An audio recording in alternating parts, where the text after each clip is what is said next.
Well, hello, everybody. Let everybody come in.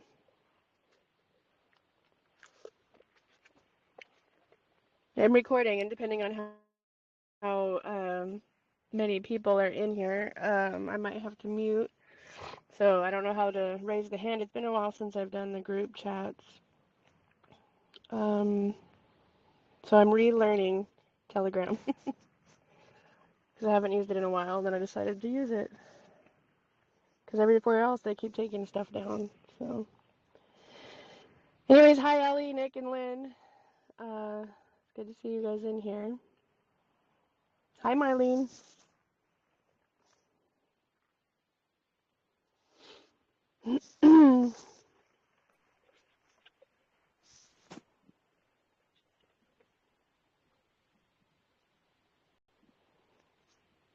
Is it working okay? I can't hear you, Marlene. You unmuted?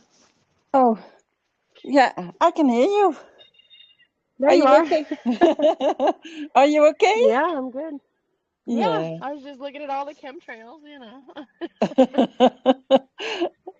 Lots of them Looks like we're here. in for a huge flu coming in. Yeah.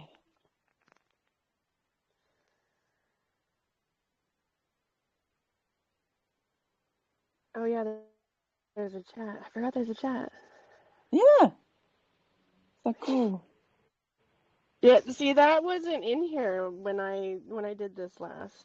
So there's a lot of new features. So Yeah. I'm just getting used to everything.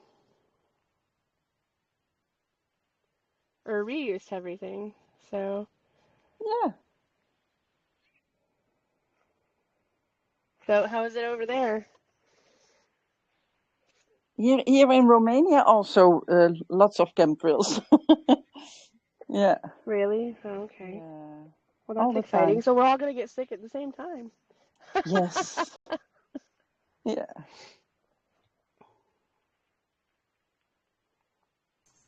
Well, But for the Shannon's rest, on. Hi, Shannon. yeah. Hey, I realize I have my horrible headphones, so I hope you can hear me okay. Yep, you definitely sound like you're driving. Yes, I am driving. I gotta go pick up my cousin. I didn't have a chance to tell you. Her husband almost died the other day. Luckily, he's at the hospital when his work stopped. But so she just needs a ride back home so she can get her shower, and because they left the ambulance and she don't have a car. So Oh no. Well, I hope everything's okay. yeah, his potassium is rising now. So we're hoping he can get home Monday. So I'm gonna take her home, let her get a shower, get a few things, and take her back to the hospital.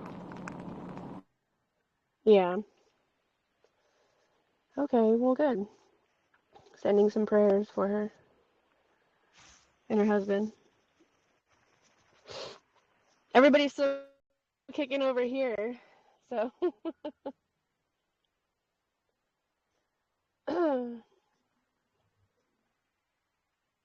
Sorry, I'm just going through everything while other people come in. 12:02. Hi, it's Cindy. I have a fever, so I'm going to mute it. I'm very hot and don't feel good. Okay, well, see, that's why we're talking about all the chemtrails. We're all gonna get sick. Oh no. I hope you feel better. Yeah. I normally don't get sick. I was around my kids and they got it really bad. So, but I want to hear maybe it's Ascension symptoms. Oh, the Ascension symptoms, yeah. We can go a lot about that subject. I don't know how much people watch around the world, but I think I connected what's happening. And again, we unfortunately have to reference the Bible as well. But again, the Bible is like any other book. It has mysteries, it has clues, and I think that's more what it is. It's like a Sherlock Holmes thing. Can you put the puzzle pieces together? Golly, fun. Sorry, I had to get off the phone real quick because my cousin called, making sure I was on my way. So, but yeah. Another riddles. No worries. Always riddles. Always. It's a never-ending story. Well, Nothing the laundry. It's really the riddles. Well, because they didn't educate us. They kept all the information from us because knowledge is power, so now we have to hunt and peck and seek and find it for ourselves. Right. Yeah, because if it was easy, nobody would do it. You know, we obviously like the challenging stuff until it becomes too challenging. I'm sitting out because I have to come down. I realize in some spots where I live, because I live in a hole, I don't get good reception. So I'm down in our little village because I live in the woods. So we've got a small town, like one gas station. It's like what they call it, a one-horse town. We get a one gas station. And the local diner, the owner died a few days ago. So that was kind of she was actually the one that gave me my first job. Well, I just passed a card. It had Off 111 the on ranch, it. anyways. Right. That's beginning. Well, So, there you yeah, go. there you go. Yep. Let's see. I actually got out of the page by accident. Hold on.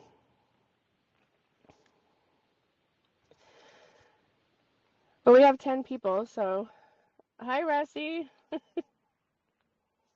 Glad you What's could come happening? in. Yeah, I know. Meanwhile, I stress out to see if my little Wi-Fi doesn't work, and then you were choppy for the last couple of minutes, so now I'm getting like, is it me or is it you? Which one is it? Yeah, I came down to the village because I know it was choppy last week, so I was like, well, let me come down here where there's more Wi-Fi. So, because I live in a hole. No, it's actually great right now. It sounds very good. Very good. I was trying to Okay, figure out cool. like, you know me, I have a million topics I can question, but does anybody in there that's right now that's curious about any topic? Because I can go into a million to ask you, of course.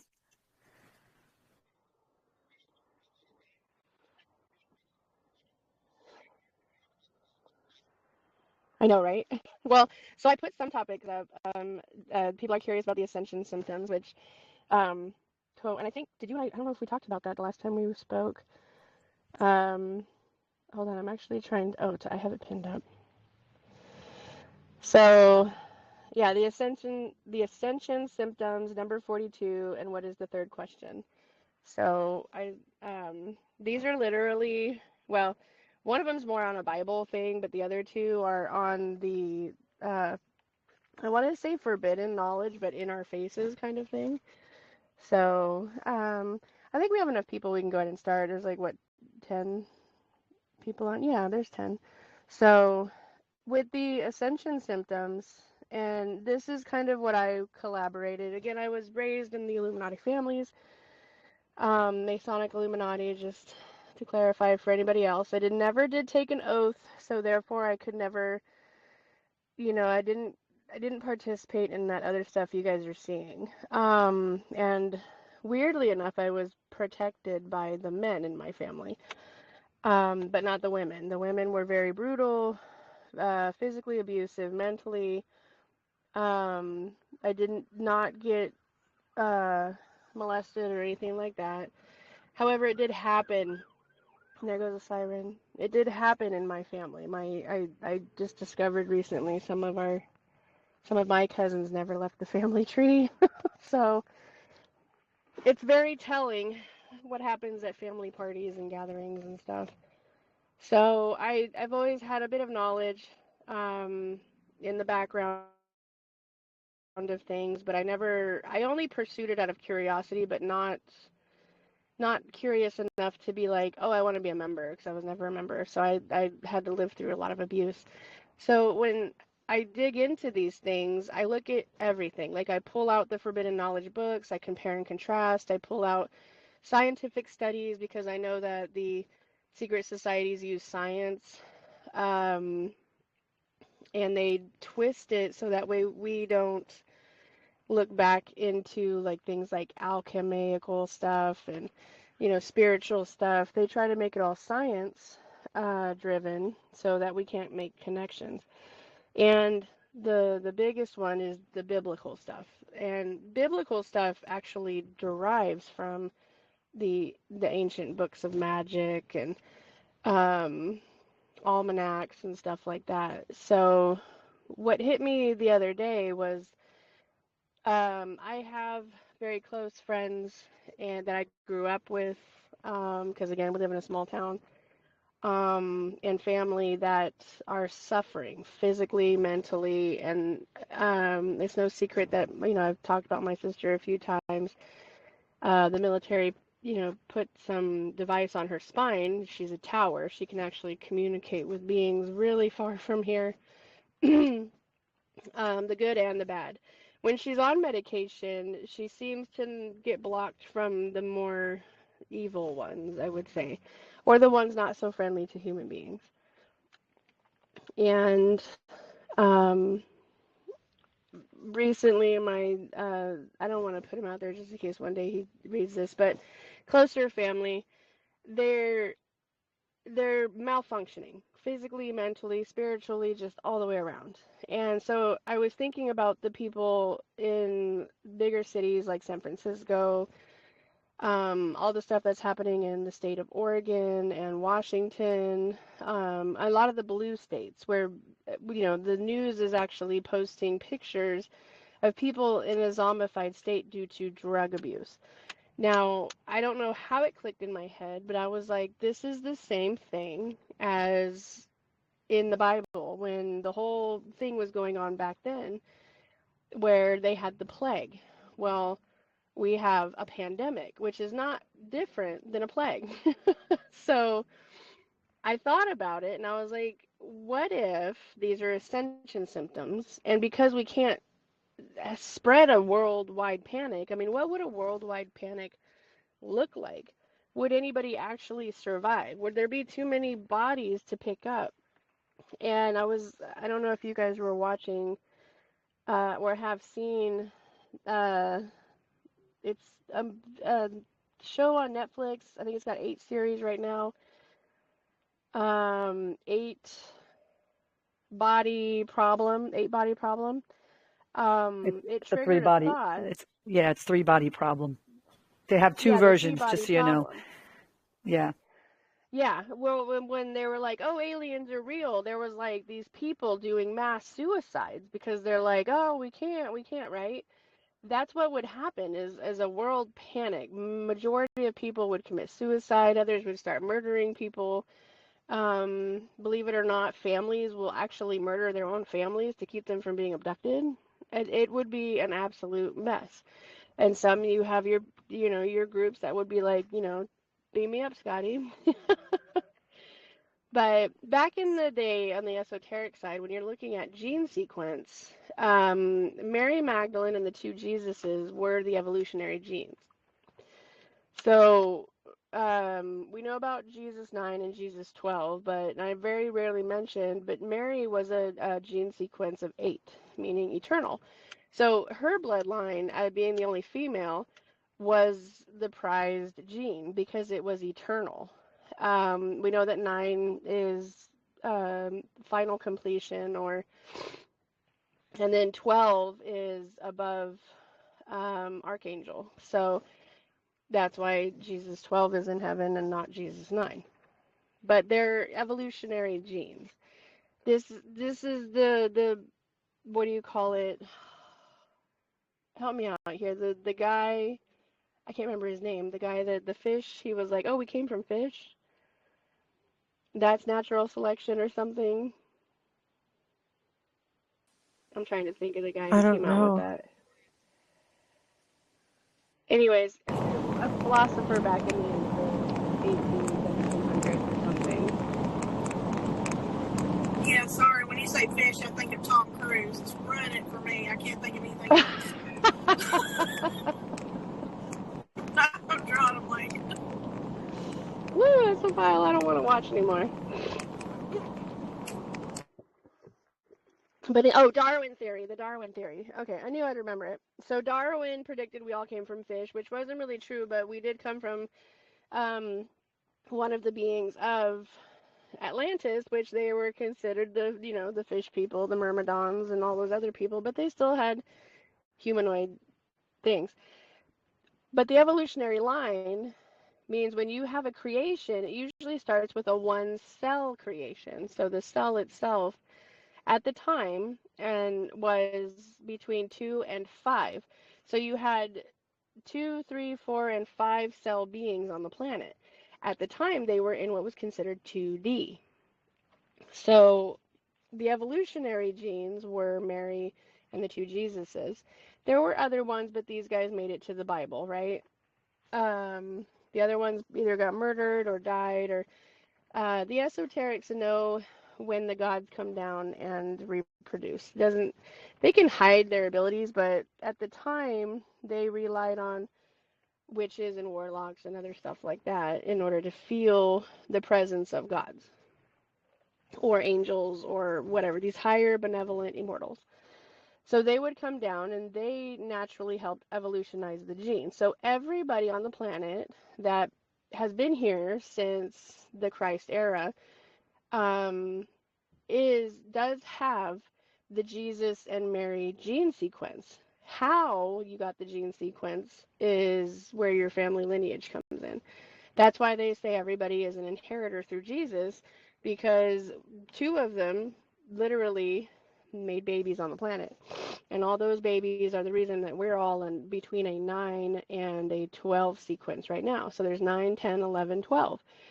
Now, during that time, the ascension, when the world was ascending into the 3D, it was similar to what we're seeing now. Chaos, rule, all the political nonsense, Rome being America as it would be, or the elites, however you want to do that. And back then, the plague, they had blisters, they had symptoms, they were, frothing at the mouth in some cases, their skin was coming off. Now, when we look at the people who are supposedly on all these methamphetamines, bent over, how do we know that that's actually a drug usage? So, what's the one thing you reach for when you're in so much pain you can't stand it? Medicine. Because you got to get rid of the pain, right? So, if you're a 9 and a 10 gene sequence right now and not an 11, 12, you're going to be in a lot of pain. And I did talk about this a little bit into the past, with James Rink and other ones. When the ascension came, I knew there was going to be a lot of pain. People were going to be in pain. People were going to want to commit suicide and all that other stuff. But I didn't really think how. I didn't know the broad picture of it. But now I think I do. I think the reason people are actually chasing alcohol, any kind of sedatives that numbs the pain, is because they're trying to numb the ascension symptoms. Because their bodies are literally being eaten from the inside out. And it's painful. Just like it was back in the Bible. It described, in the older Bibles, it described it more prolifically. So I do have access to some of those Bibles. However, my grandma did just pass away, so I can't bring all those Bibles out right now, because if the rest of the family found out, they'd be like, oh, that belongs to me. That's funny. I mean, it's a fight. There was a lawsuit, and I was able to take everything that I could carry off the property, and some of that stuff came with me. I knew the value of paper over furniture, so I took most of the stuff that I took were books, paperwork, and that legally made it mine because it was so ordered in court when my grandmother removed me off of our family ranch. So long story short, these are the ascension symptoms.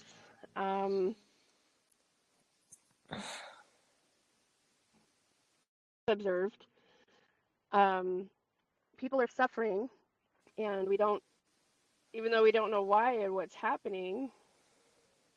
Cynthia, are you okay, hon? Yeah, I'm just thinking I'm maybe because my whole body aches. So I'm like, is it the ascension symptoms?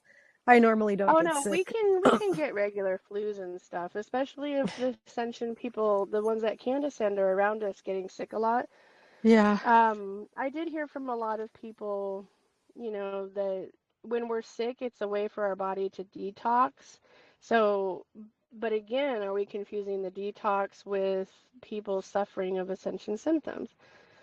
I would say that people who are at the 9 genetic level in their gene sequence are the ones that are dying first. And again, I'm not giving any excuse to the vaccines, but if you knew the higher secret, could you walk up to a whole group of genetically physical bodies of a 9 and 10 sequence and say, you're all going to die because you can't ascend? So let us just shoot you and get it over with. I don't think anybody can do that.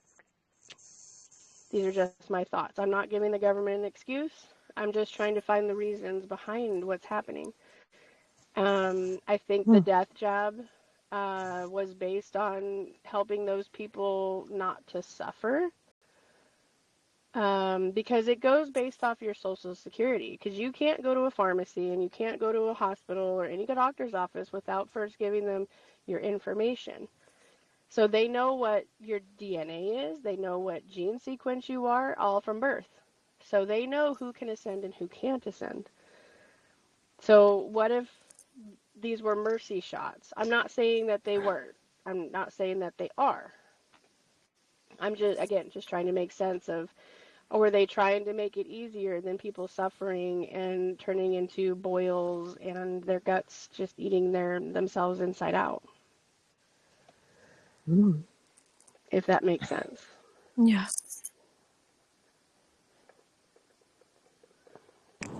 This is the nicer duality of them just being pure ass evil people, for sure. Right. I know that we think a lot of these elites don't care, but there are, well, like myself, we're in the lower level elites because we hold the highest titles. So they want to make sure that we stay at the bottom. But we have a purpose, and the purpose is nobody wants to hear they're going to die. So again, how do you tell like 1 billion or 2 billion people, well, because of your genetics, you're not going to ascend? I mean, that's devastating, especially when you put all of your life and that time that you've been on the planet, and doing the right thing, that, the creator's just going to kill you because you're not the right gene. Nobody wants to hear that.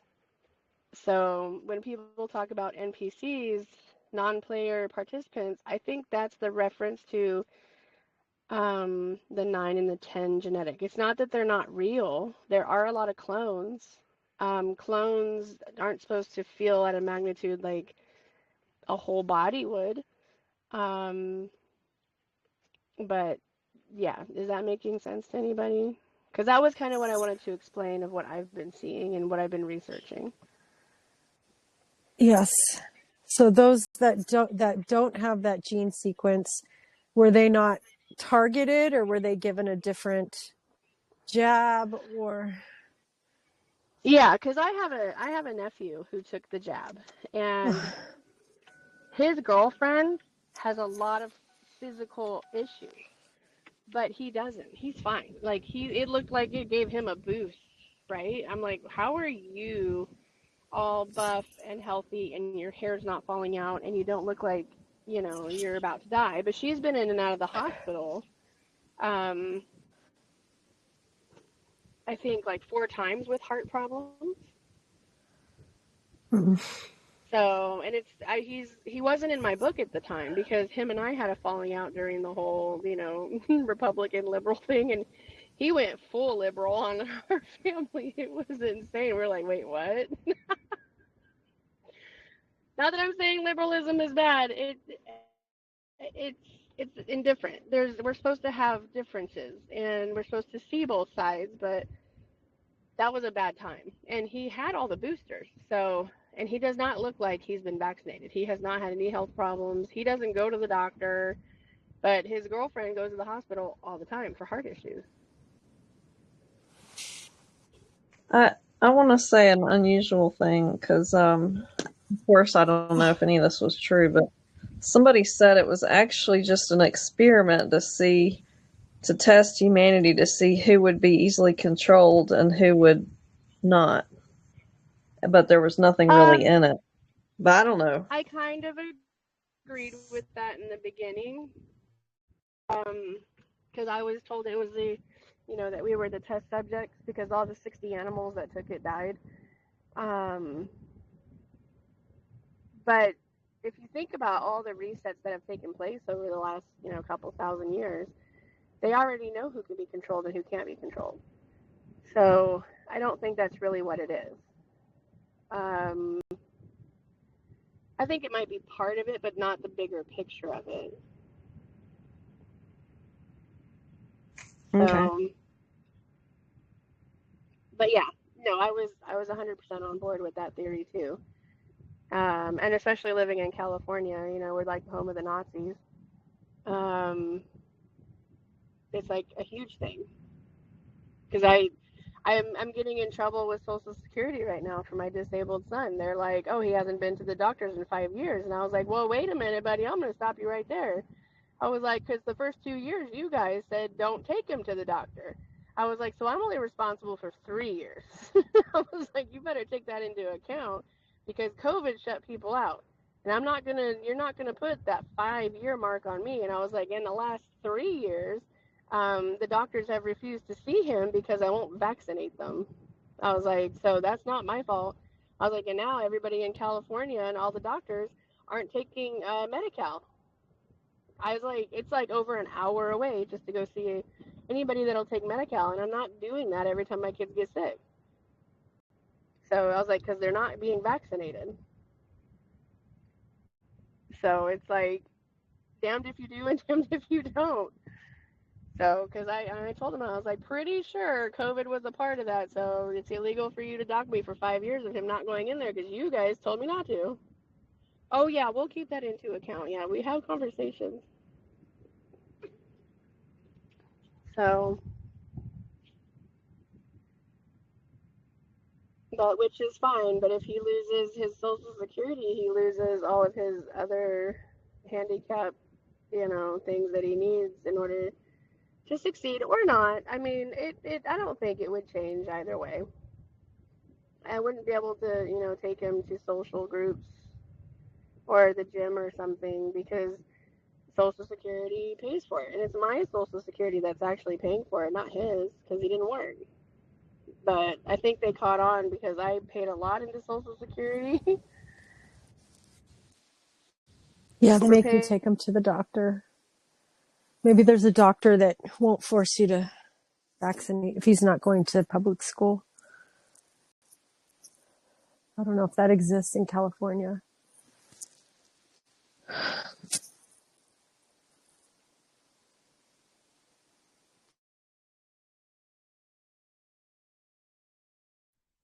Buongiorno. Love to all my What's up, people. Chili?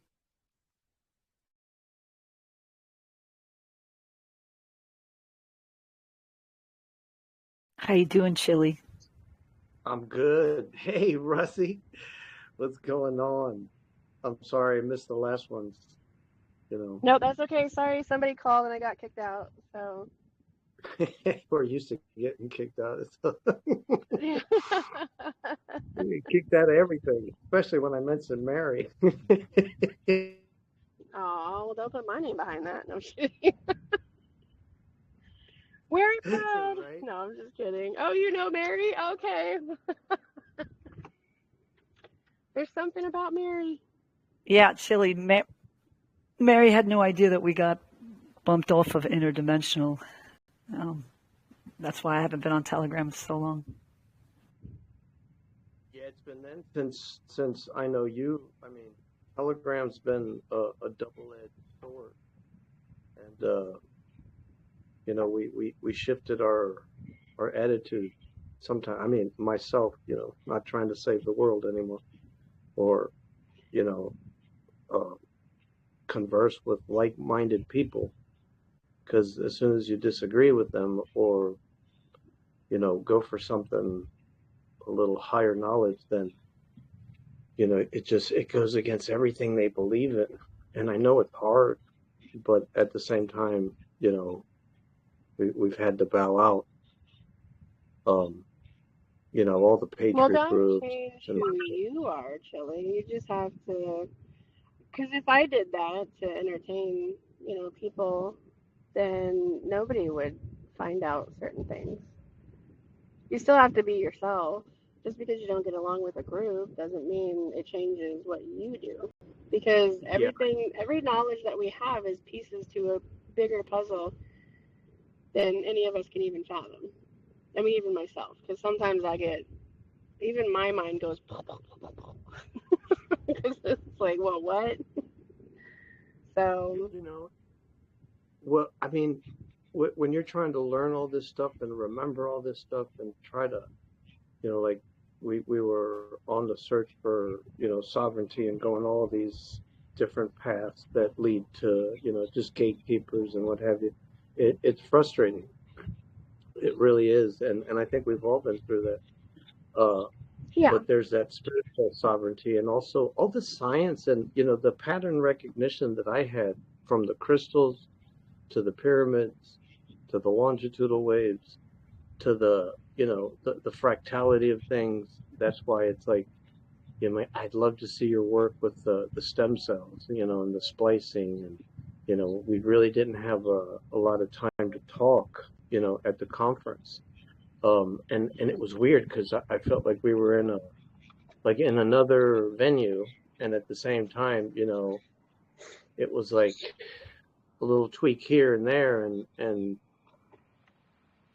like, I love meeting, Grego, he does the QHHT stuff, where, they could regress you, we're looking for solutions. And I've polymathed and I've crossed over and gone over. And of course, if you talk to anybody about esoterical stuff or anything to do with, that's out of their realm, it's just too much for them. So I'd rather kind of like dial it back. I got off Telegram. And then, even meeting James and stuff. And I saw that twitch in your eye where it's like, what's going on? We see, is there some body snatching going on? Is who are these people too at the conferences? And, that feeling that you get, but also good feelings. Like I got that bad feeling from the Jewish guy to the right that sat next to us, and he was like on Hebrew TV, and he left. And then he was exactly the one that, like, right as Mary started doing her presentation, after she introduced herself, he gets in there and asks a question that says, "Who are you?" And it was like, I wanted to hit him on the head. Like, bro, you just left with the whole introduction, and now you're coming back. It's like, and it's like we've had to navigate with no tools. So now it's like all in play. It's not just the spiritual sovereignty, it's the document sovereignty. It's trying to learn this old stuff. And then even when you get enlightened with all the knowledge of everything, it's like, yeah, that was old news. And it's almost like, oh, like I keep on resetting and trying to find my bearing. And sometimes you get frustrated and you just kind of like, do we deserve, it's like, my God. And I feel like, and I shake myself out of it and go, okay, come on, get back in the game. Well, again, everybody wakes up at a different time. So it's gonna be almost like we're on repeat, but with different people. Like my mom's kind of waking up. It just depends on her mood that day. One minute she's like, "Oh, you're gonna get us killed." The next minute she's like, "Oh, I know. I remember this when I was growing up," and it was like, "See, it's there." But the rubber banding is real. Your consciousness will rubber band back and forth because it's just when you're ready. You can't go running around, screaming the sky is falling like Chicken Little. And then when it does, you're like, okay. You just got to be available when people are ready. It is difficult to go back into the 3D conversation, but it's not impossible. Um, those that aren't gonna ascend and eventually will pass, I just say make it as comfortable as possible for them. Like I don't know if some of my family that I'm close to are gonna make it, so I'll make jokes every now and then about the aliens just to see where they're at, or something about the chemtrails or all this other stuff. And, a lot of people are just stuck on Gaia with the Anunnaki. And I'm like, God, there's so much more than just the Anunnaki. So, but you can't talk about it because that's not where they're at. So, and as James, since we're mentioning James, when we were on one of his podcasts, everybody was freaking out when I talked about the straw man. They were like, "Oh my God, what's the straw man? What's the straw man?" And he was like, "Okay, come on, guys. Mary's just a little more advanced in knowledge. If this is too much for you, get off and then come into another podcast." And I just was like, So I thought it was funny how he approached it. He's like, "I'm just gonna have to introduce you as a higher knowledge person, Mary, because you're malfunctioning half of the people in my room right now." I don't remember which podcast that was, but it was quite hilarious. That's why I mean, I'm going to intervene on this one. There are certain levels where we're all at. And then, I obviously have to learn patience with that. But I'm going to be the first to tell you that the minute I got my feelings, I knew my friends were not on the awakening side in the sense that weren't researchers or we're doing all the things that, that were not going to serve me as a person and just kind of hold me down to that way. I immediately said, "You stay on your side, I'll stay on mine, and if you reach mine, I'll come back." It's not For that sure. I apologize to some of them, but it did help me continue to grow. And obviously, I'm learning every day because of my experiences and what's going on and stuff. But yeah, there's a definite separation. And I'm like James Rink. I'd be like, boom, this is it. This is where we want to go. And that's why I think it's important to kind of put a subject line, Mary, because you and I talk for hours and like the phone, and I don't even know where our conversations go, but they go all left, right, upside down, and it. I just have an incredible memory of like what we talk about, because you and I are very movie driven, and in order to like explain that to people, that's why I do a lot of my YouTubes about movies, because that's so important. But yeah, like that's why I kind of, and I even knew it was Darwin. I just was eating something, so I was like, I wasn't going to say Darwin. Because I already could hear what you're saying without you even saying it. Right. Yeah, I just couldn't remember the name offhand. But I mean, when we talk to the elderly people, they reference books because that was their social media at the time, right? So again, it's just everywhere. It's just whether we have the capability of seeing it, and not everything is bad. Um, because I was given I guess you could call them the source codes, because I'm enough into my ascension that I was gifted something by the higher realms, and I'm not going to say like which ones, but if you get high enough in your ascension, they pretty much give you the keys to the matrix. And hopefully none of us turn out like Noah and flood the damn place, because I'm pretty sure that man had a big accident. But the God at the time, was the one that was wielding him. And the codes weren't even given to him because the planet isn't masculine, it's feminine. So it does go to the women, which hence the reason why I believe they locked a lot of the heirs up that were feminine. Rapunzel, she could have been an heir, maybe she was the representation of Mary Magdalene being in the tower, being though Magdalene in many languages means towers, because her last name was Syro. It wasn't Tower, it wasn't Magdalene. So I do have her actual genealogy now. And once you get the real name, you get the real story. So, but yeah, how do you unlock that? I did it with the Book of Life. I didn't realize that's what it was at the time. It was presented to me by both the Masons and the Templars as the Master Exit. So, and it does take time and I've gone through 2 brain aneurysms, and I hope nobody has to go through those because they're painful. But that's your body being downloaded with so much information. It's an actual overload, and then you have to take time to, decompartmentalize what you've been downloaded and key it together with what you're seeing. It's like the elites took away half of the puzzle and told you to put it together. So you have like this table full of 1,000-piece puzzle, and you only have 500 pieces. And then they just drop a little bit in at a time and tell you to figure it out. So then you have all these And I know all of us have done puzzles, so we have some on the right, the left, on top, because we know those goes on top, but we kind of try to figure it out and where to put this information. So, Chili, to answer your question, you have all this information and you got to tuck it away. That's what we're doing in our minds, in our consciousness. We're tucking everything away until it's relevant, because not everything is relevant at the time, and time is eternity. So I don't even think it's something that we created. I think it's something we were taught and we continued it. And it is, I've asked against this sigil of the Matrix, questions about time. And they said time was man-made, but I don't believe that it was. I believe that it was celestial made based off of the rotation of the Earth and its celestial gravitational pull. So whether we go around the sun or the sun goes around us, something's moving that creates time. Because a lot of galaxies don't have time, but they do have eras, and that's their time. So there's a lot of different eras, and there's a lot of different timelines of different events. So, which can bring us into actually the third question. Let me pull that up.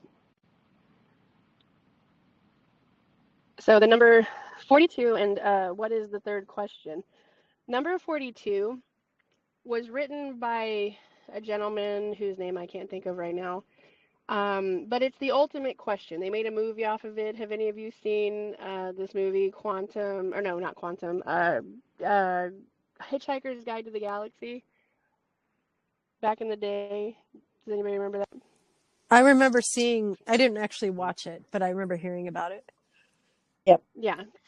So they built this, there was a civilization that built planets that built a robot, this massive AI robot, to answer the ultimate question, and it's quite hilarious. I actually posted it a little while back, and then I realized that the sigil that I have it's a mathematical equation that goes further back than anybody can imagine, to what we call the first mother. Now, in some cultures, you'll still hear them refer to the first mother. Other cultures, it's all about just the creator, and that's fine because they're out there just as much as we're in here.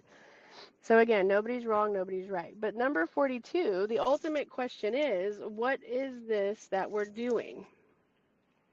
Why am I here? That's the ultimate question. Has anybody figured that out since they've been on this journey of their awakening? Who are you and what are you doing here? That's the ultimate question. The movie and the book, it literally, I have a friend in DC. Him and I would literally fly across country just to go to the movie theaters and watch silly movies. That was one of them. So that was back in like 20 years ago, and didn't have children and weren't broke. I'll have to watch it. It's great. But yeah, it does have it in there. So that's the ultimate question, and I figured it out. It is part of your ascension. The answer is way more simpler than anybody can imagine, and all it is you have to figure out who you are and what your mission is. That's the ultimate question. So, but the journey to get there, which in the beginning I would tell people this is, I figure the book of life and the sovereignty and getting out of the straw man, those are all, I call it the Merlin's journey, because Merlin had all the answers with his teacher. He didn't have to actually go out and save people. He didn't have to do all those adventures, right? But in a way he did, because that was his journey. But every time he'd come back, he'd be like, I should have listened to you. I shouldn't have run out there. But he learned how to use his powers. He learned how to ascend. He learned how to use them for good. And then sometimes he used them for bad or selfish reasons, which is something humans do. And he is still alive today. He's an ascended master. Not a good one. When people's heart gets broken. I'm not saying that right. That's totally redneck. Sorry. But when your heart is broken, there we go. you tend to use your abilities to seek revenge. And I think with this ascension, that isn't something we're allowed to do because, I mean, think about it. If you were an ascended master and you had to teach somebody who had such amazing abilities and they didn't even know their own self-worth, but if something went wrong, they could become your mortal enemy. So this is what has happened over the centuries and millions of years of, any type of being that has to go through the process. Only one was successful enough to trap God, and that was, what's Azazel? that? Huh? Was it Metatron or Yeah, it was Azazel? Metatron. Metatron. And I even asked about the cube. Metatron actually had two cubes. He had the white cube and the black cube. Um, the white cube was what he presented to God when he ascended up to the throne of God. Because Creator owns this planet. Jesus is the co-owner. Um, Again, once you find out their real names, you get the real story. And it's difficult to try to tell the story without being able to show you guys, but in a way, you have to be able to ascend up into that position of knowledge. So, and you're going to get attacked. You're going to be spiritually, because it's the same thing when we do with our children. When our children are young, if anybody has children, you have to, if we didn't discipline our kids, they would be a hot mess, right? Just running buck wild, feral is all we'll get. And, they might try to kill us just because they had no discipline. That's kind of what the ascension is like. So we eventually manifest our own lessons, which is kind of a hard thing to think about. Like, how do you manifest your own lessons? I'm not doing this to myself, but your subconscious sure is. And it's like, oh, I think you want to learn something. And so you literally manifest your own issues. And you don't know why. None of us know why. We just did that. It's like, well, what did I need to learn out of that whole mess? So, but the 42, the Metatron cube, he presented to God the cube of life, was what it was. So it was a white cube. And that is actually what he trapped him in, was the white cube. It gave life. It didn't kill God, but it drew his energy out. So once God put it in his hands, it literally sucked him in. Kind of like when they show us in the movies, I don't know, Harry Potter, when they were going through the maze and they had to grab the object, the trophy or whatever it was, and it would throw them back into, the beginning. It's kind of like that, but instead it sucked God into the cube, and Metatron took over heaven. So that's why our tests got harder, because the whole Dark Ages was Metatron ruling over heaven and earth. So the Dark Ages was all Metatron. I'm not saying Metatron was bad, but he thought in his mind he could be a better ruler than God. So creation owns the metaverse.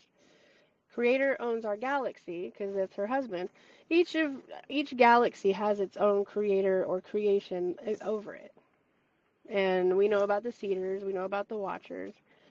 So there were the black cube that we see positioned all over the world, and you guys can Google the black cube. You won't find the white cube unless it's in the esoteric knowledge.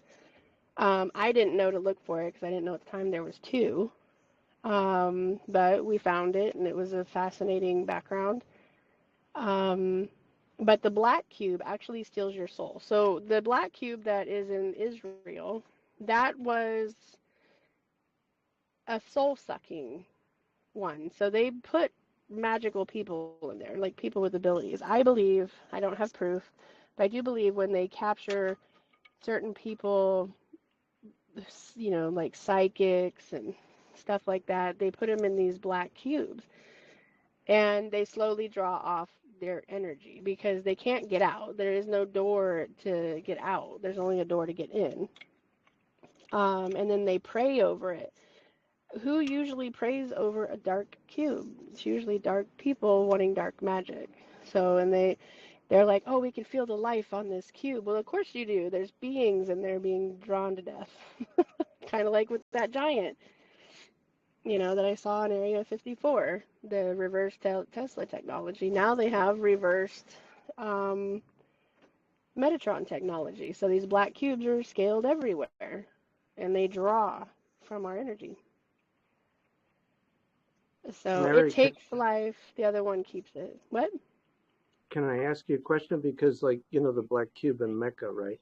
And that's Yeah. supposedly like Lucifer's eye, and you have a meteorite that fell, etc., that even the Mad Caliph used to ingest because that's where it had monoatomic gold, but it was infected supposedly with the black goo. And the Aten, kind of like the whole story of Akhenaten, uh, being like promised eternal life and becoming the Menamaker and named Moses, like renaming himself, but almost like getting taken over by this black cube. And that's what happens, I think, because the black cube phase conjugation, when it comes to a tetracube or a cube, like if you phase conjugate in a cube, you're trapped. It's a tesseract. So to think outside the box, you have to have uh, like the golden mean to make it simple.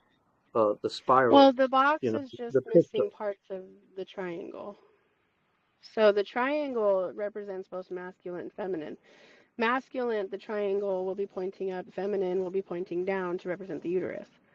But it's also between heaven and earth, right? So if you take the corners and the top off of the sides, that's where you get the cube. That's in the cube is celestial math. Remember, Chili, you and I have had this talk. There's 9 levels of math. When you get the key, I guess, the matrix key, or the triangular sigil, the triangle is not evil. It's what people do with the knowledge that makes it evil. It's just like a gun. A gun is not going to kill somebody, it's who's behind it. If you're defending yourself, you have a righteous cause. If you're just somebody who likes to kill, that's not a righteous cause. That is the person with the trigger. They're the levels of math that create the tesseract.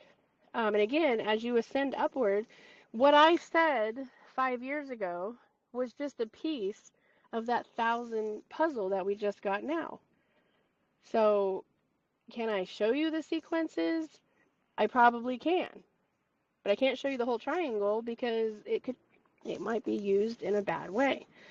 And the heavens said that only those who they say can have it can have it.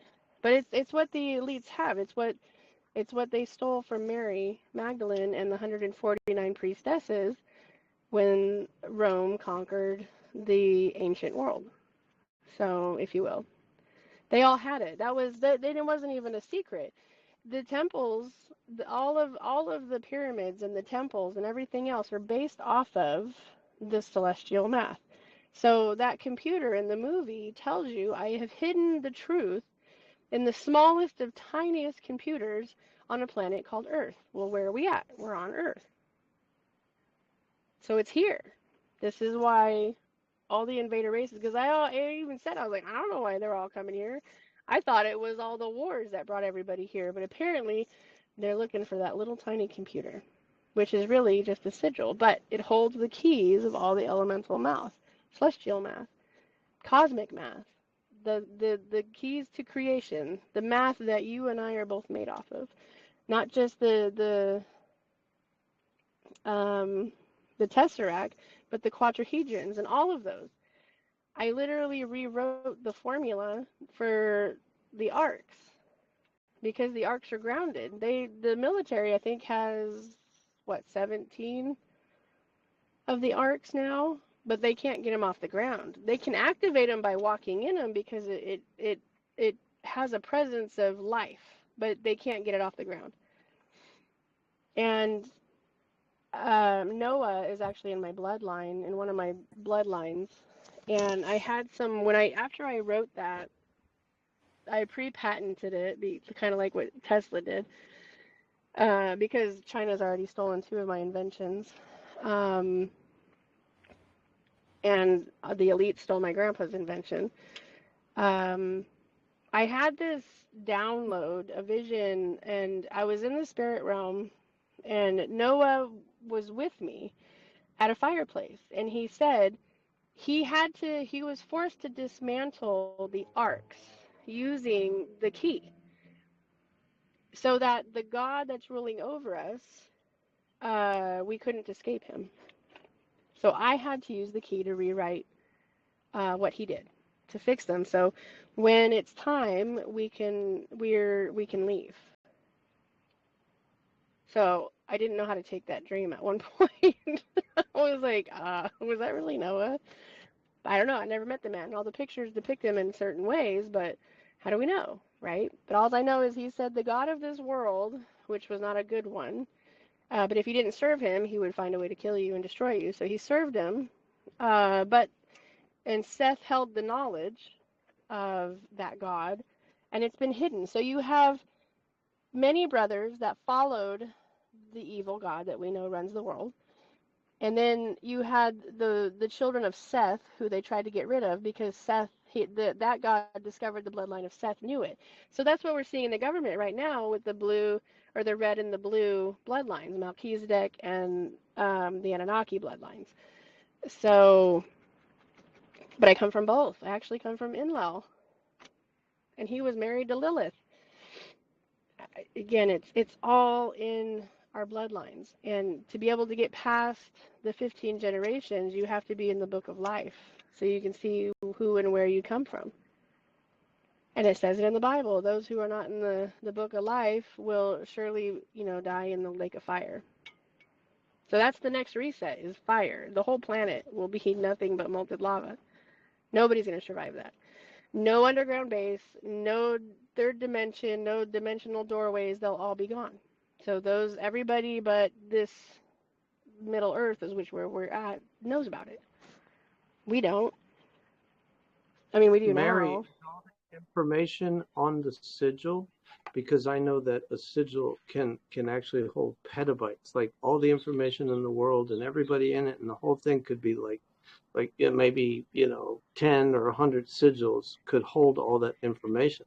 So if you rewrote the key, is that mostly a holographic technology that you put on there, or is it like resonance frequency holographic technology? It's the math to creation itself. Yeah, it's how you talk everything about became. but you talk about 9 methods of math, and I think we barely have 2 understood.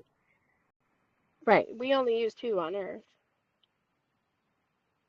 Aliens use a higher. I don't think they go past 5 or 6. But the spirits and gods know the other ones because they're creators. The Illuminati don't even know how to read that sigil. Is that the prima materia that you talk about? And you were talking about Merlin, in the movies, because everything's in the movie, in the Transformer movies, with just nothing but the Anunnaki story. Merlin plays a part in the King Arthur ones where they have to like he literally goes to the cave and says, "Look, man, I know I've been drunk for a while. I've been a really bad boy, but can you help an old bum out, and do what these guys want to do?" Right. Yeah, but no, everybody is capable of getting it. That's the thing, because we're all creators. We're co-creators. So what does co mean? It means we have a shared interest and we want to be creators one day of our own realities, worlds, and galaxies, and it's a possibility. So finding, like you said earlier, I was just tired of finding, sovereignty. It's exhausting. We've all done it. We've all been in these patriot groups. I didn't know what I was doing was going to do anything. But I was like, what's one more, thing to do? You got to try it all. But and I've talked about hitting the brick wall after brick wall after brick wall. Everything sounds like the right move until you hit the brick wall, figuratively speaking. But again, I look at how these priests just came out of nowhere, and I don't trust anybody in the secret societies. And again, my family is in it. We're like embedded in it. And if you can't trust your family, who can you trust? But I trusted the fact that they said, we made a deal with Creator to save our souls. That got me because they know the body is just temporary. They know it. People down here don't know it. People think we're having a spiritual experience when really you're a spirit having a physical experience. So they know the body is temporary. They know that they can jump, they can do all these things. But when it comes to saving your soul, that means something has pinched the gravitational pull that their souls are either going to go to final judgment where they'll go to eternity for like the rest of their remaining eternal existence to never experience any type of flesh or computer anything. They go to a void. That's where they go. That's where the existence of their being is, and they don't actually know they're there. They do, but they don't. They show you that in what movie is it? Thor. Remember where he's at the gate of eternity and the father pulls the daughter out and exchanges his life for hers? That's what that looks like. His body dies and his spirit goes to eternity. There's consequences to being in a physical form, especially if you do bad things to others repetitively. And the other alternative is you get erased from existence, like as if you never experienced life to begin with. And that's their biggest fear. Both of them, both options are scary to them, but for somebody who's lived hundreds of years and done bad things and gotten away with it, lived many lives, to try to make a deal with the Creator to change things down here and correct their own mistake, that's not something to pass up. So I didn't know what I was getting into. I just thought it was another process until I figured it out. And I was like, okay, I think this is it. And then I kept going through it and I kept going through it and I kept filing and I kept taking on the elites and the kings. And I saw the world change. And I've talked to generals, that are under the Trump administration, which again, I'm not a Trumper. I'm not pro any government, but I can't dock who Creator uses. He said he was going to use both good and bad. And I have encountered good and bad through this whole process. And I've kind of seen the war with my own eyes in that spiritual, earthly sense. And anybody Mary, who's done the Mary, process has also seen is it. that what you're talking about? Like bringing them to judgment, like because they're afraid of judgment because they do live a lot longer than we do. They just know how to do it. You can learn how to live longer. It's already embedded in you. You have 100 strands of DNA. When you're born, we all get 100 strands. Now, the rituals that they do when you're born, they cut that down to whatever the sequence is right now. So we're like between 9 and 12. So every ascension, you Velcro back your DNA strands, and that's what makes you a higher level being. The elites figured it out. They were probably good people at one point, but what happens when you live so long? And you've experienced everything you could in that physical flesh. You become bored, complacent, and some people get batshit crazy or do bad things. And it also depends on what species you are. If you're a reptilian, this is where the Guide to the Galaxy book comes in pretty handy because we are sharing the planet with man-eating beings. So how do you make a treaty between species that eat humans and humans who don't want to be eaten? But we're all stuck here. I Because think, Mary, that's probably the hardest thing for people to grasp, that we're just in a human experience vessel for a short period of time. And like you said, time is literally just a measurement of rotation of spin.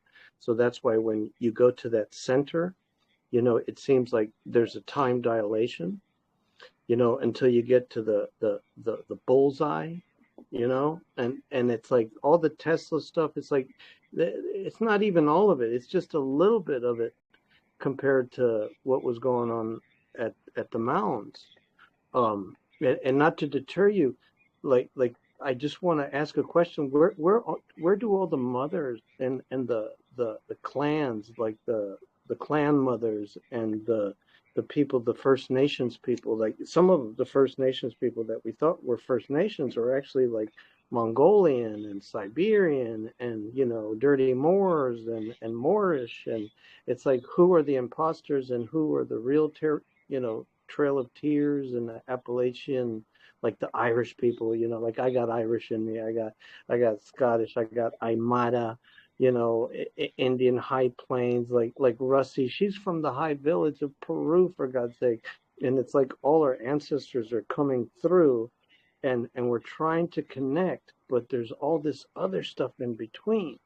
So it's almost like the ancient stuff and the real time stuff, like there is no time, and water to our conscious, to remote viewing, to free energy, 0 point energy, to the star forts, to the mounds, you know, where everything, like the ley lines where they cross, and you have all these people doing like grid work and trying to like get some of this bad energy out, and you got, you know, light workers, you got healers, you got this, and it's like we're trying to remember, but the consensus, like how do you start it when people can't even grasp a reincarnation, and maybe everything is like stopped, and now it's time, like we either ascend, or it's some of these bad people, like maybe they could fix some of their karma and go back to the light. You know, like is this like that, like you were talking about that rewind, you know, like is that where we're at? You know, there's so many questions that I have, like what's going on with, you know, the republics, and also, like you said, things going to a matriarch, a mother, and you're the Magdalene line. You hold the Benjamin tribe, you know, the Mary of Bethany, the you know, maybe not the Queen of Hearts, but the Mary Queen, the Scotia, the Scotta, like Nova Scotia, and everything that, like, what is America? Is America really the old world? Is the South Pole really the North Pole? You know, because I know you said to look north, but I don't even know where north is anymore. You have to find it on your phone. Do I ask Google? Where's north? No, you find it on your compass settings on your phone. You go into the settings of your compass and it'll tell you to turn on true north. Because the magnetic grid and your conscious grid are two different things. Your car is on true north because when they want to find you, they want to know exactly where you're at because they use the true north grid. We use the magnetic grid, which is a little bit off. But if you're looking for exact coordinates of somebody's location, then you turn on your true north. But it's also your consciousness. I have a book that can help you, actually. I'll private message you. It just came into my hands the other day. And all this is coming into alignment. It's beautiful. Thank you, Mary. You're Thank welcome. you. And yeah, there's another one. There's a 72 keys of manifestation. There's a lot of things that says how to get a hold or how to connect with your higher consciousness. I just found the 72 keys of manifestation, which is part of the secret knowledge. She's not quite the forbidden knowledge because she didn't want to get that high up, but she is part of the secret knowledge. So she does teach the secret societies, but she also teaches regular people. And they're allowed to when you're in the secret level, but when you're in the forbidden level, you're not allowed to. I was never in anybody's level, and I was just, I'm the matrix glitch. I'm the one that's glitch this matrix, right? I'm not the only one. There's many of us all over the world who are doing it. So I don't know what it looks like, but I found that the 72 Keys of Manifestation book is an easy way to do it. You don't have to do all 72 keys. The most important is to connect with your higher consciousness, which is your true north. It connects you to your avatar and all your other higher levels of being and consciousness. Because you're not going to lie to yourself. You might get mad at yourself for sure, because, sometimes we have arguments with our higher self because our higher self isn't down here, right? So it's like, oh, just do this. Okay, just so you know, there's a big mountain in my way, and I'm not a three-dimensional being that can just zip through this mountain. So that's not going to work in that amount of time. You really do have an argument with your higher self. It's a true thing. So I don't question anybody like yelling at themselves anymore. It's like, I bet they're having a full-on board meeting inside their head. I have one in 3 languages. Right. So, in ancestral wise, again, the answers are in your past and they're in your childhood. And I don't know any other process that I've done, and I've done pretty much all of them except the IRS stuff because I'm not going to touch the IRS. They're their own government, and they have their own military. So anybody doing the IRS stuff, do be careful. I am helping people from going to prison for doing the IRS stuff. There was one gal that was getting ready to be sentenced for 200 years. So, and I got her out of that, but now they're trying some other tactics to try to capture her. Don't play with the IRS. Your treasury, you can get those eventually. Just have to find a different way that is not aggressive. And when you try to go after something in their world, that's considered to them aggressive. And again, did everything that you guys have done except the IRS stuff. I won't touch that. Excuse me, because I've known Is a it lot of like a people. non-combatant way to deal with it, Mary? And I know What, you the said book the Alive? IRS. Yeah, well, it's like non-combatant. Well, you come in Because I peace, know, so of course. because if you deal with the IRS too, or I think they have avenues that you can actually do so, like get a 107 TA form to not, have to pay taxes. It's voluntary, right? And there's other ways, but it's like your treasuries are not just metric tons in gold, right? But the Like treasuries are in not your last yours. podcast, you actually said something that like our treasuries are not just because people are just so worried, or they're trying to get to their money or to their straw man or to their new XRP wealth or their silver or whatever. But you talked about the treasuries being not just like wealth, like even technology, like whatever your family left you, whatever's in those treasuries is not just, or even having access to a celestial chamber and not biofeedback or lesser technology. Am I right Right, in this? because the treasuries are attached to your God-given inheritance. Everybody comes down here with an inheritance. Are you going to let your kids go out and just without any tools? Are you going to help them if you can? If you had the ability to pay for your kids' college, are you going to do it? Of course.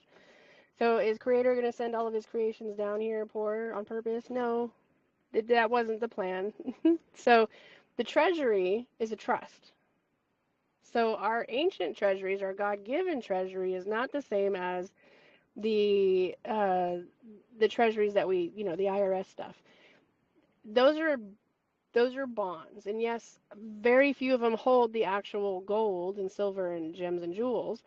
Some of them they can't get into. So there was a guy, I think his name was Jonathan. This was several years ago. He called me out of the blue one day, and he said that there was this king that they had. He was helping this king pull out $1 trillion or something out of this treasury, quote unquote, that they found. And he was so excited because they're going to do all these humanitarian projects, right? And as he was talking, I cut him off and I was like, Jonathan, I was like, what was the document that you took to the treasury? I was like, was it on bond paper and did it have gold ribbon around it and did the king sign in gold? And he was like, yeah, how'd you know? And I was like, and you're his favorite, right? Like you guys are buddy right now? And he was like, oh yeah, I'm his right hand man, blah, blah, blah. And I was like, did you know you're robbing your own treasury?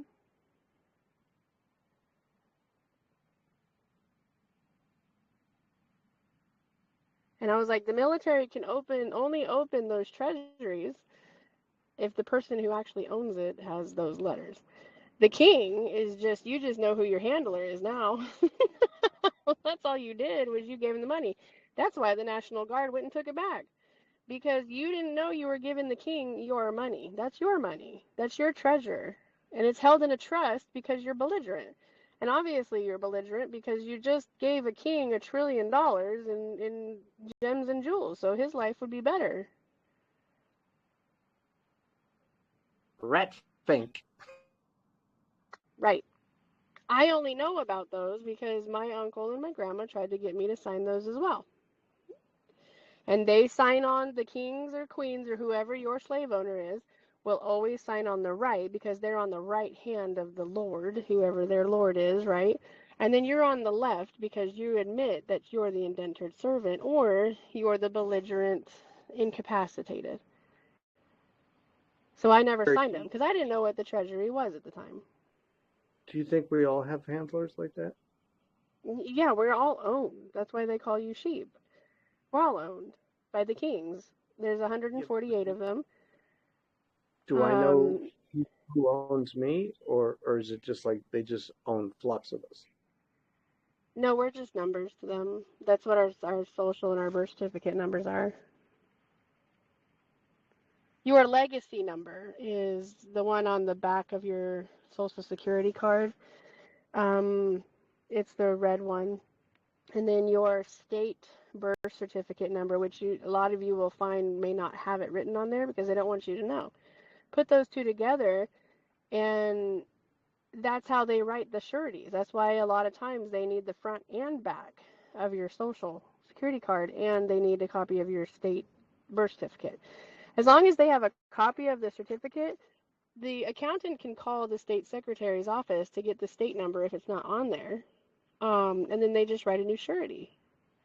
Those people, those companies, every time we signed a document from school to education to your job to the IRS, every time you call your bank and it says put in your social security number, either the last four or the full amount, they've literally just wrote a new bond against you.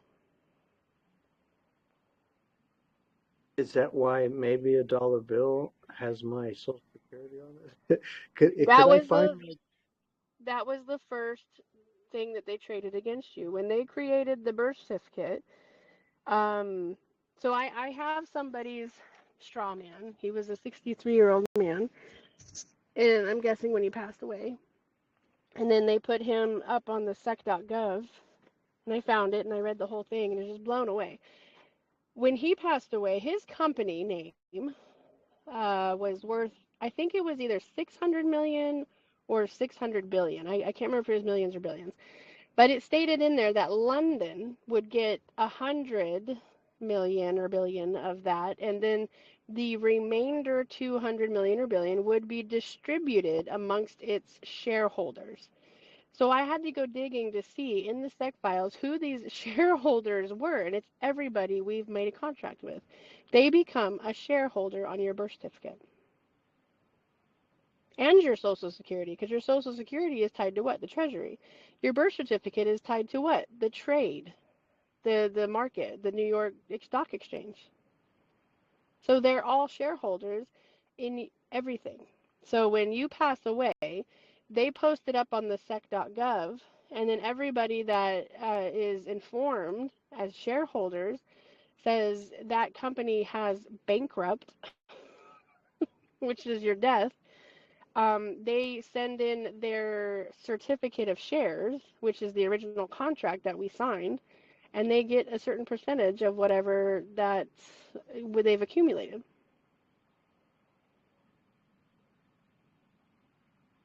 Ratfink. Yeah. So, no, I have not gotten my accounting yet because Janet Yellen ran off with it. I am at the last stage in my book of life to put it in the court, but they're being very resistant. So now I have to see if the military, CID, or U.S. Marshals can come in with me to make sure that the clerk actually takes my documents and files it properly. But I'm at the stage where the other 3 girls before me were murdered. So it's going to be the hardest. Well, I'm not saying I'm going to die. I mean, I'm not going to get this far just to be killed by a bunch of weirdos. when nobody else could take me out. So that would be like the worst death ever. That's the spirit. How about your DNA? The DNA test, because I know a couple of your DNAs went missing. Isn't that part of it? Yeah, you get everything back. They can't use it. But while you're in an indentured servitude status, they can use it. So right now, like the last time I went into a county court, it was over child support because my ex-husband wanted to drop child support, but we'd already had a contract that if he took his kids every other weekend, that we would drop child support because I didn't care about the money. I mean, obviously he's not paying it anyway, so I just wanted him to spend time with his kids, and I wanted to be able to sleep.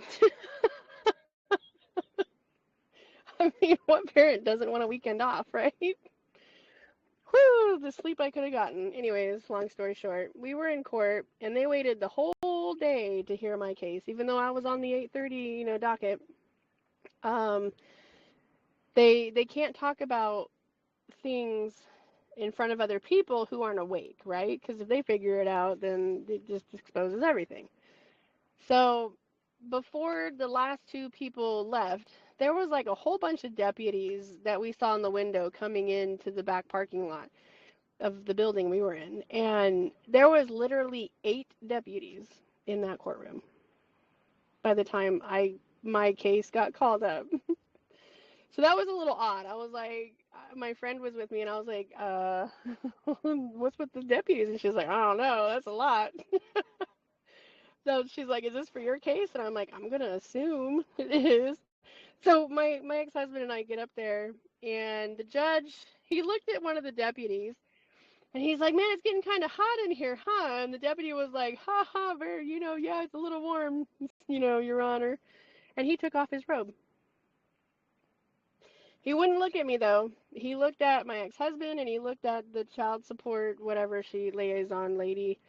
But he could hear me, but he can't look at me. So every time I've been into court, that's what it's been. They take off their robe and they don't look at me. They look at everybody else but me. So I don't know what it is that they see. I just They have to know. take off their garment, right? They have to take off their garment because you have a live person in the courtroom. Right, they're my accountants. They have to fix the accounting in my case, if you will. I don't know what the words for that is offhand right now, but yes, I am considered a living being now because I am filed in the book of the living in the living court. So even though my ex-husband was considered a dead entity, and he could communicate with him, he couldn't talk to me. So I had to mediate between, and it was kind of tripping the clerk out, the child support lady. She kept looking at me like, shrugging her shoulders like, I have no idea what's happening right now. So. You're also a postmaster and witness, right? Different Well, I'm venue. a federal witness. So those are different societies. All the different groups are different society. Russell J. Gold is the Quantum Society. David Straight, I'm guessing, is the, if you can, Russie or Shannon, help me out with that term,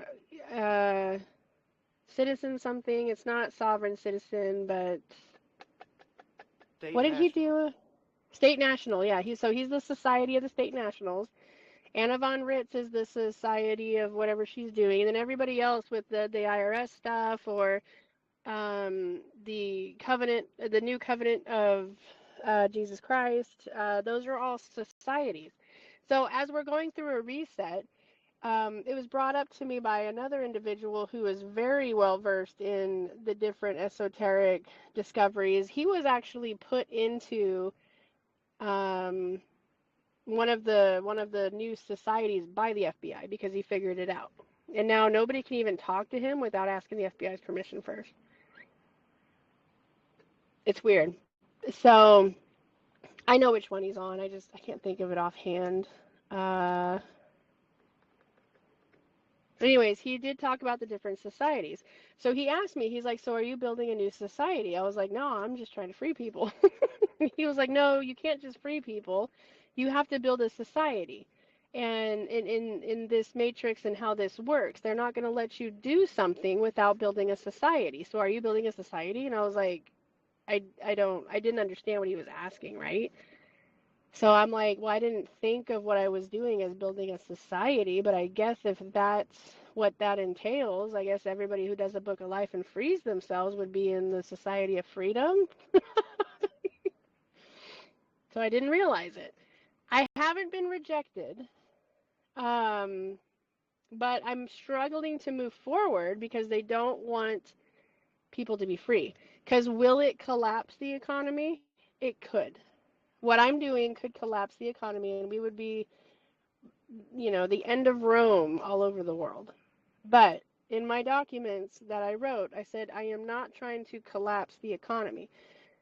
Beings need an economy, but we don't need evil people running it. We don't need scammers. We don't need liars. We don't need self-driven people who want to keep the money that people work hard for. So that is written in there. I am not trying to collapse the world economy. I am only trying to remove the bad actors and all those other people. Government is nothing but an economy. They're a regulation. We know this. They're stewards. They were the ones that were supposed to be doing the brass and taxes. But they got power hungry and found a way to shift it and turn us all into slaves. So all I'm doing is flipping the debt.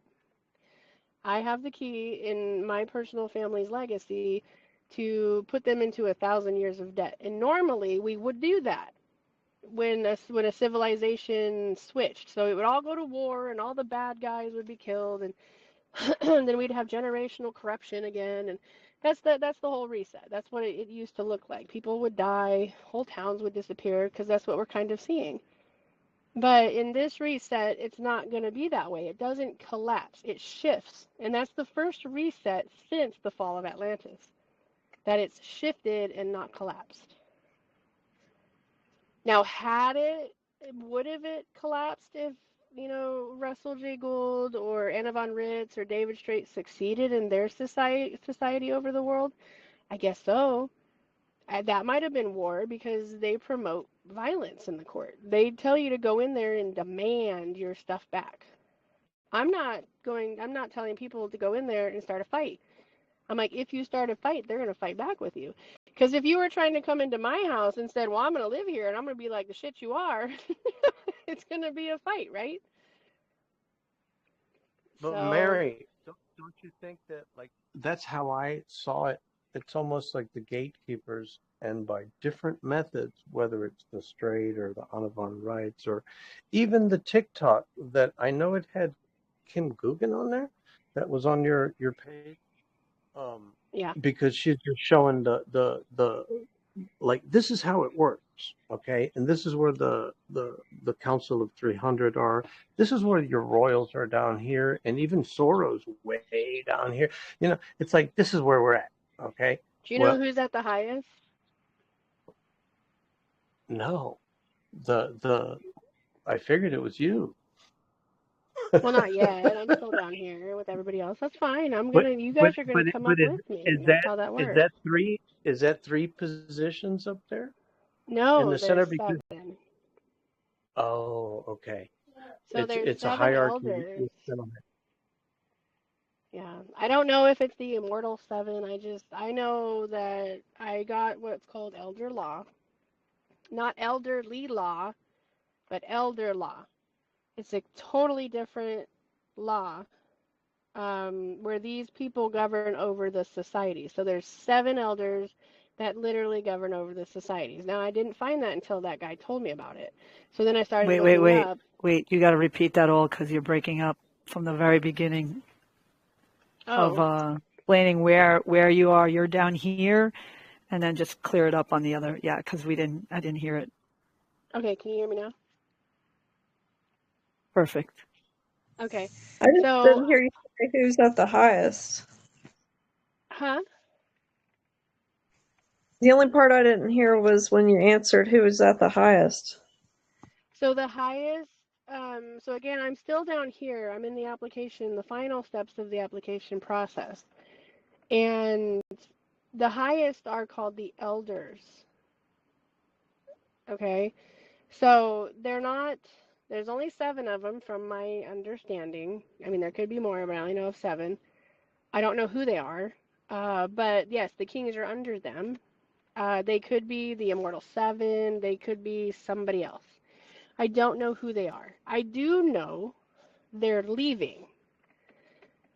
So their job is to find the replacements.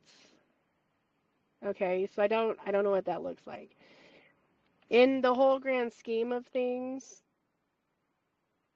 there's always somebody above us, but we don't know who they are anymore.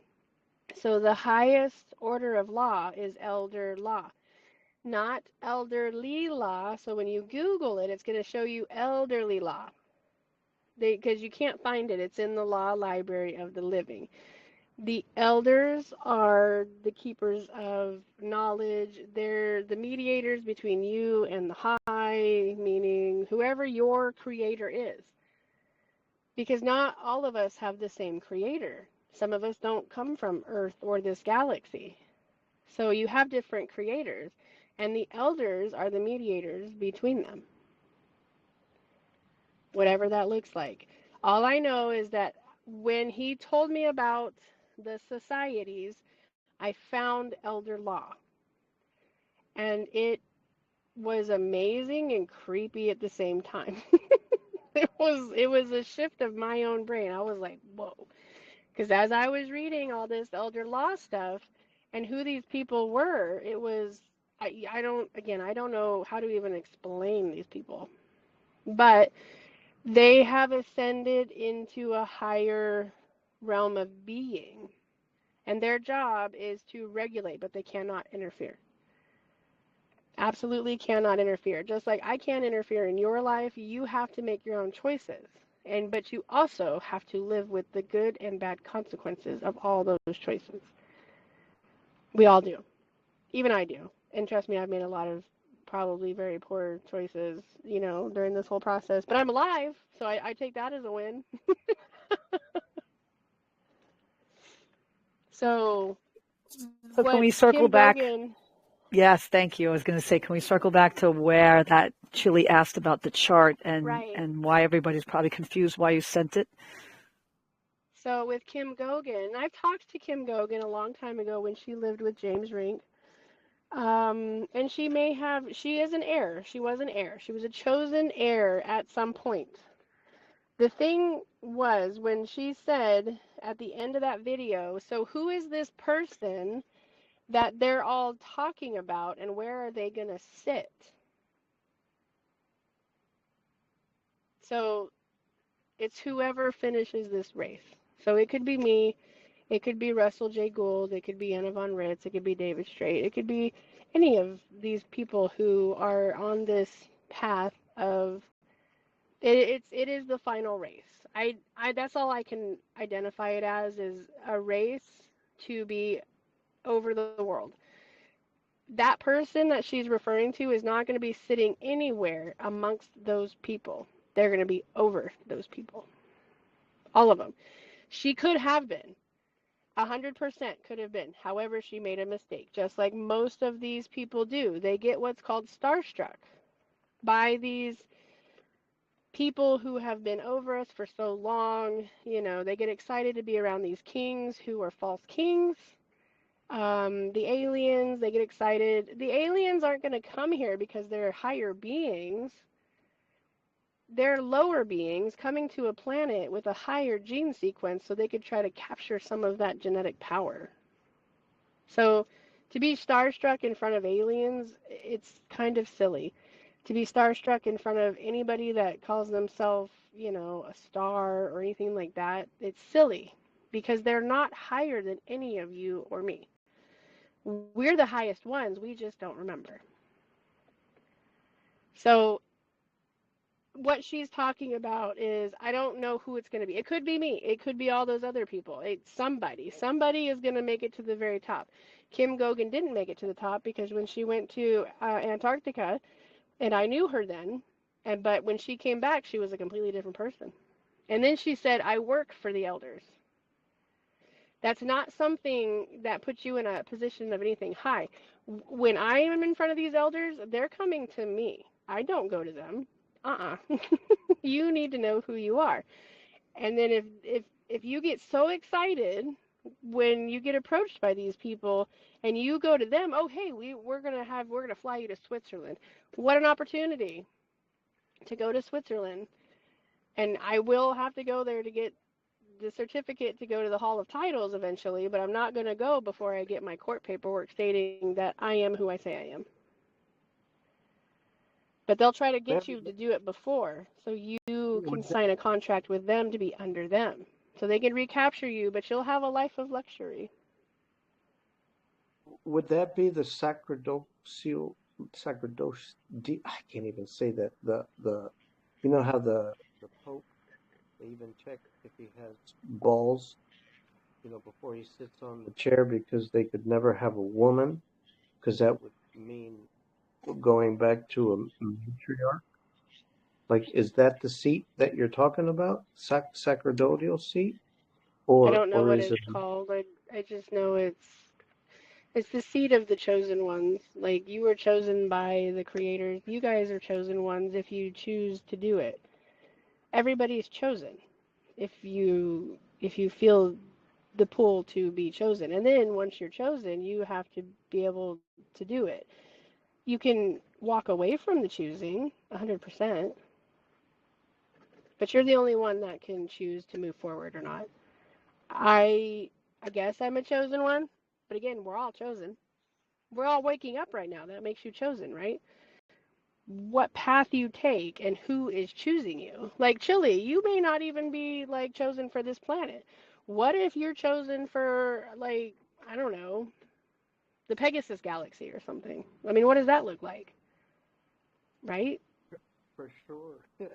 Remember, I got kicked out of kindergarten for telling the Mother Mary that the Fatima story was, a bunch of aliens coming down, the Martians. But So, everybody's an alien to a planet. A planet, exactly. once it's about to be seeded. But I mean, where do we?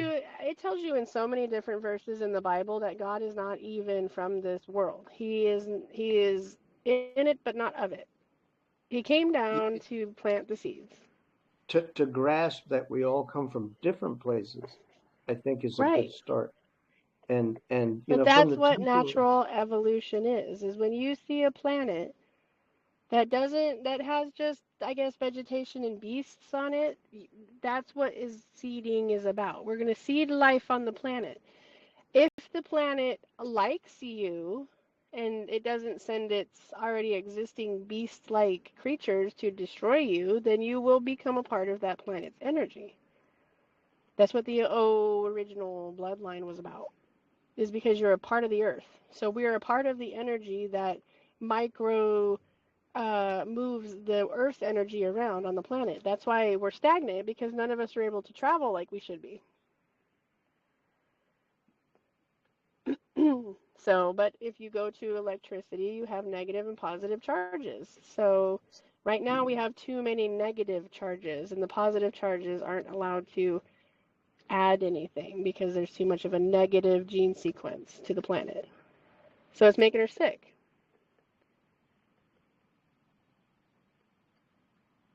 I know you touched on this before, but like this has happened before, and maybe that's what the leprosy was. When the energy level gets to like, can you handle or you can't, and even in that movie, Kingdom of Heaven, because the head guy's got the mask on, it's because he's got leprosy, or Papillon, or even Ben-Hur, with the leprosy stuff. Could be. I just know that in a stable environment, even the negative people can ascend. But when you have we don't have enough of a positive gene sequence connecting to the original planet on this planet, excuse me, it can't ascend right. We used to be a mega Earth, and now we're a tiny Earth. Look at like cats or dogs who get infested with fleas and stuff. They end up ripping their fur off, and they look like they've got mange.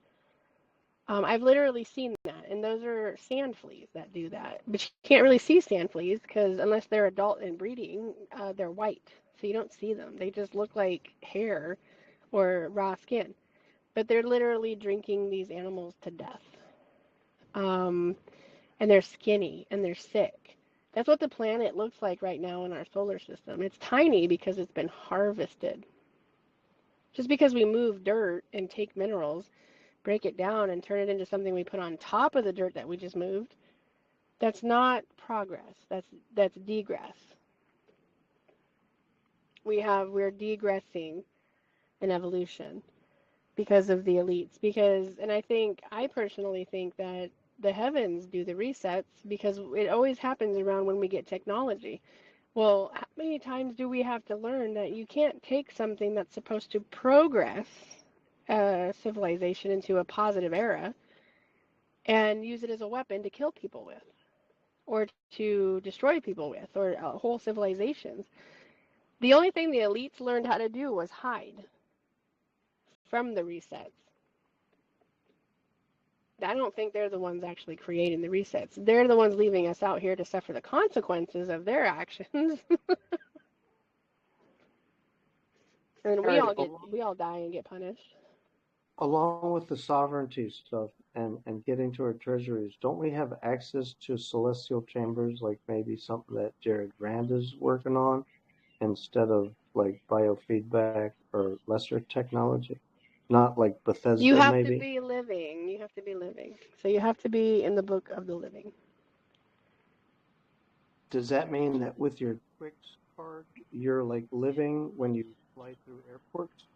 No, it just means that you're not fighting anymore. You're done. You're done fighting. You figured it out, and you're no longer fighting. Because they don't want to die any more than you want to die. We're not the only fragile things on this planet. That's like peace, right? Like you come in peace, put the peace flag on, and being a non-combative and not belligerent, right? Right, because you figured it out. You figured the way to get to the door, but you got to go through all these security clearances. You got to go through all these applications. Okay, so think about, have you guys all seen the movie what's his name? God, what is his name? Will Smith, and they're zombies. Legend? Yeah, I Am Yeah, Legend. I Am Legend. Yeah. So remember when he had that chick on the table and he was drawing her, her blood, and he found the cure? But, and then all the ones came after her. I mean, how could zombies care about each other, right? How weird. We're the zombies. We're the ones on the table. They're the ones that are trying to figure out how to bring us back to life, when really we just have to go through the application process and bring ourselves back.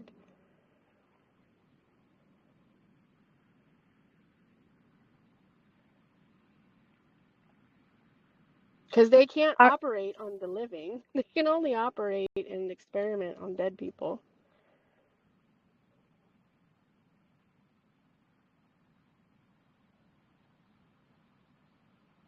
So a while ago, you gave us well, not you, just some of your, maybe it was on Facebook or whatever. But I know this was a while ago. You posted some stuff on Astral Legends. How much do you watch that still? There were a couple of stories in there that I remember you sent up. Astro Legends. I guess it's been a minute. All this other stuff starts popping up. Yeah, because there's a lot of storylines of like, who started here, what happened, with all these planets and the races that came in and who did the genetic, creations Well, and where all that we're stuff. at, we're in the cradle of existence. We're the only planet like this one. It's like the uterus of creation. Even the Titans started here before, except for I would say the soul dragons, which we just recently discovered. The soul dragons were here before the stars and the planets, and even the thought of a planet. This is why I think the dragons were so revered, as being ancient, wise, benevolent beings.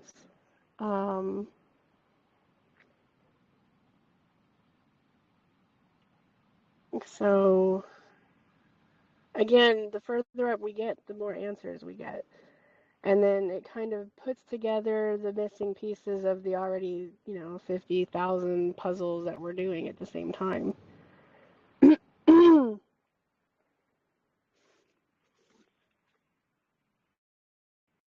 that makes any sense. There is, let me see.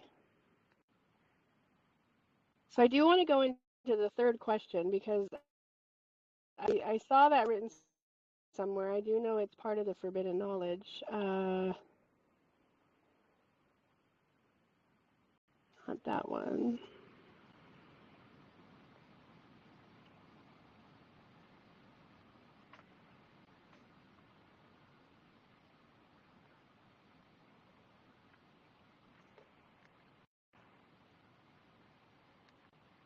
$144, $444 for some of you people. I saw your thing. Okay, looking for it. Give me a second. Oh, and I did dissect what the three-body problem was, but let's get to the third question. For hers, the three-body problem was actually pretty interesting.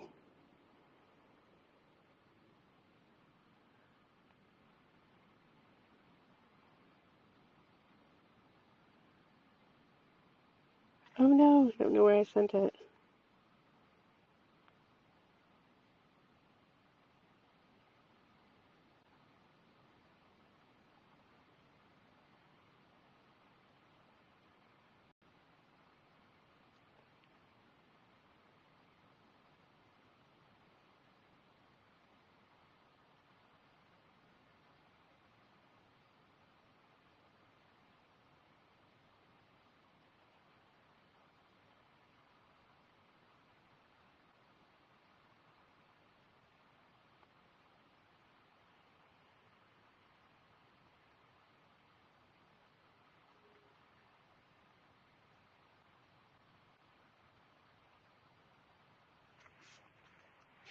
Oh, well, I don't know where it is now.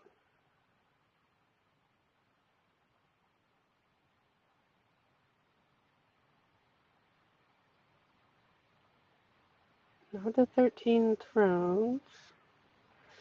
It was very important to the part of Ascension. It was the 10 questions that everybody has, and then it gave me the answers. So,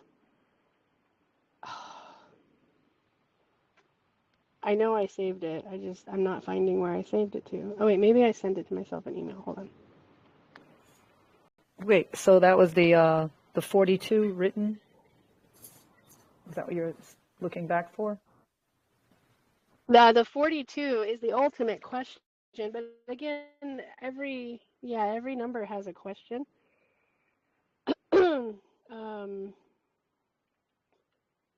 I know I sent it to myself. I'm just trying to find where I sent it.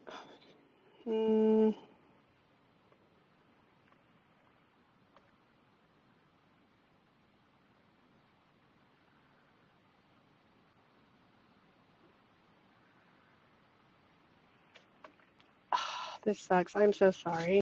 I don't know where I put it. I swear to God, it was right here. I saw it this morning. I was so talk about it, and now I can't find it. I don't know where I put it. Just pray. Maybe I put it in my backup, right? And I know I'm facing true north too. Maybe they don't want me to tell you guys about it. So they'll then go into the three-body problem. I only know about the three-body problem because General Stephen Quast was on one of the programs, and then he spoke at, I think, Hillsdale College, and then he got, on, what's his name? Sean Ryan. Yeah. That shady guy. But anyway, I thought it was very interesting. I was like, oh, I definitely want to look at it. And so there's only 8 episodes of the 3-Body Problem for Netflix, but there's 30 episodes on Amazon done by the Chinese, which is the person who originally did it. So I did a whole bunch of research on that one and stuff. But yeah, I'd love to hear what you think about the 3-Body Problem. So I looked up in the source codes, and it kind of broke down the movie, but it has some interesting stuff in there. So, like, obviously the dimensions were 3, the stability equals chaotic, classic civilization, planet, tech travel, survival mode, function, 3-body system, star A, star B, star C, while time equals infinity. Gravity equals chaotic interactions, star-stellar orbit, predictions, non-determinal, return, instability. So and then again, this is kind of written in DOS coding. See, translated core premise Trisolaris, because we actually live in a Trisolaris, but in the movie when it's showing you that, they have 3 yellow suns. So they could actually have 4, but they only knew of the 3 yellow suns, right? So there's always a black sun because the black sun is the healing sun, which draws its energy both from the yin, the yang, and the balance of a galaxy. Now, we have 3 suns, 2 yellow suns, and 1 black sun. So we're stable. And when I did the math, it looks like we're going to stay stable for the next billion years. So we're good. Unless some big stellar star comes in and hits one of our suns, knocking us into the small sun. But we orbit between the big yellow sun and there's a small sun which actually goes out further, and then the dark sun rotates around us. That actually could be the eclipse, but we can't think of it that high enough. So in the movie, the other civilizations were destroyed because they used their technology, quite like our CERN technology, which created black holes, which threw their planets into chaos. So the plot to the whole movie was humanity invited aliens. Aliens were in an unstable, desperate situation. They froze Earth science. There was a 400-year countdown to arrival. The universe operates on paranoia, survival, or morality. So I asked the AI to break down the 3-body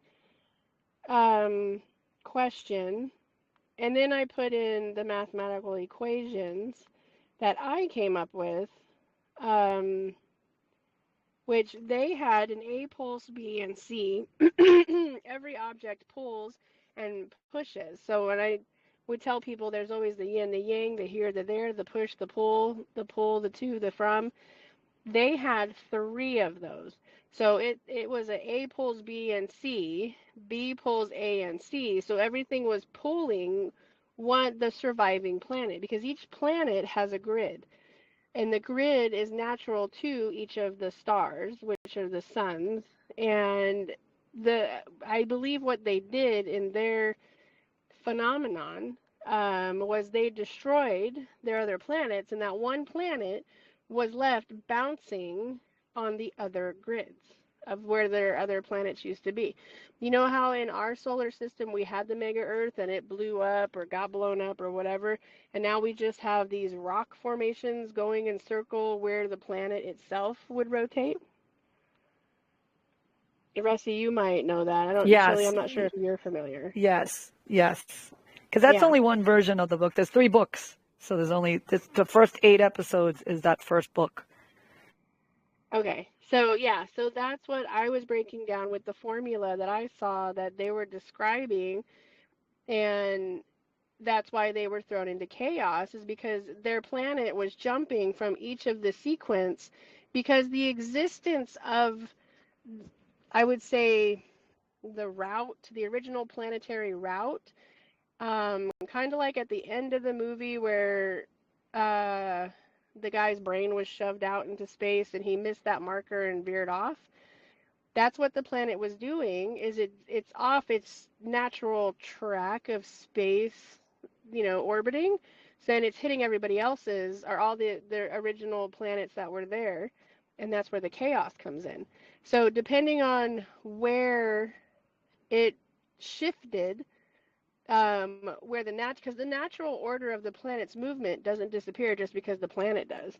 It doesn't stop because there's still something orbiting in that original trail, if you will. So when we, as a hunter, because I was raised in the woods, so we would hunt down animals, right? So we'd follow the trails because deer and other wild animals follow trails. Predators don't. We're off trail. So when you get off trail, you disrupt the natural flow of those animals because obviously you're hungry, you need to eat, right? So planets can be similar. If a planet blows up, the original trail, if you will, because I don't know what the scientific word would be, of that existing, I guess, what would you call that, Rusty? Pattern of rotation or something. So the existing planet would be bouncing back and forth. It really wouldn't be because of the suns. It's because of their technology and what they've done to the other planets, threw everything off. So the one planet is a ping pong ball jumping into that universe. And it can't be fixed unless you put the planets back somehow.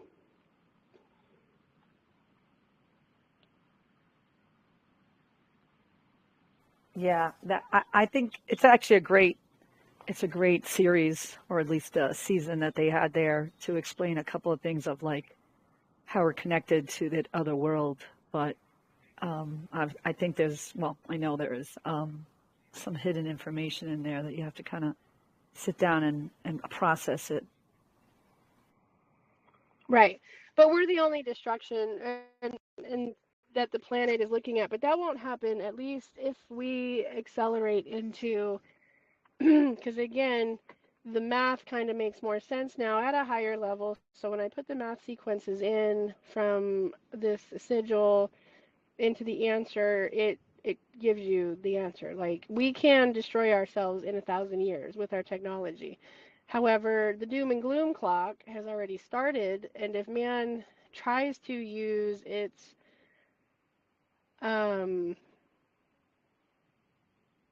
ascension gifts, then we're just going to destroy ourselves with our choices.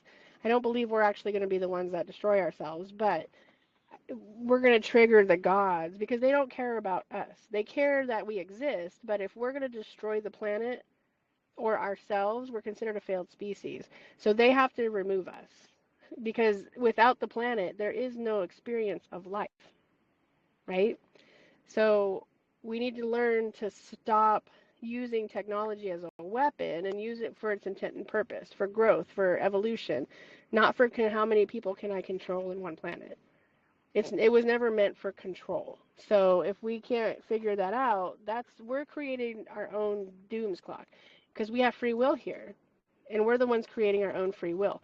So we have a stable environment for 1 billion years as long as technology doesn't get abused. We won't hurt ourselves for a calculation of 1,000 years from the sequence that I saw.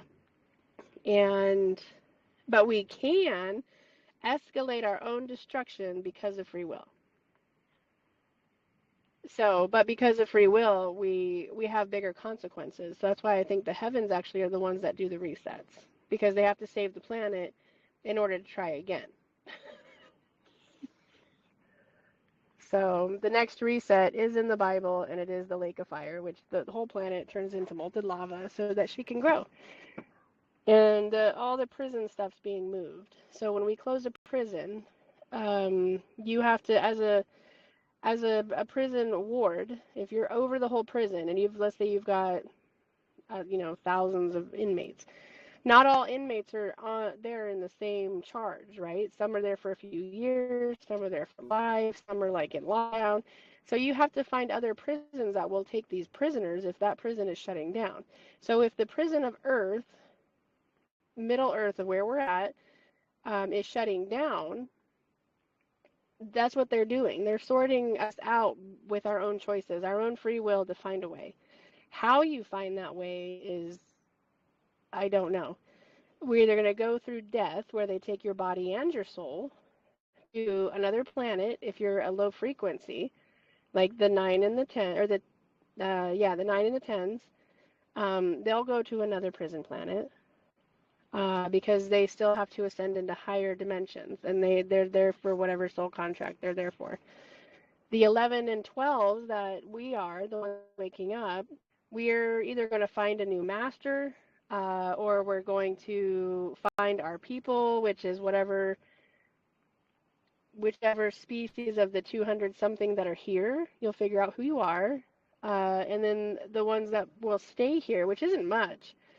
It's actually about 200 million, so it's not a whole lot, but it is enough to start a mega Earth.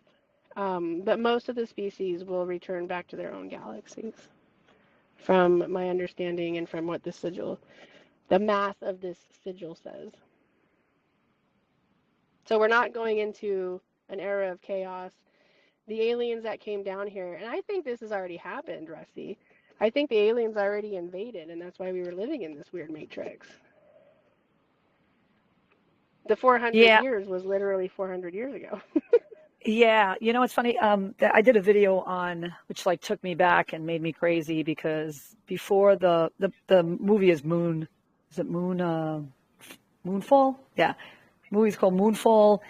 I hadn't had a body experience before, like a couple weeks before the movie got dropped out, and it was the same visual and everything. And so, long story short, the ending of the movie, I did a little video on it where it's like they showed you how we were already here existing, and the races were here, and then they showed you how technology came in and just took over and then basically shot everybody down and took them apart.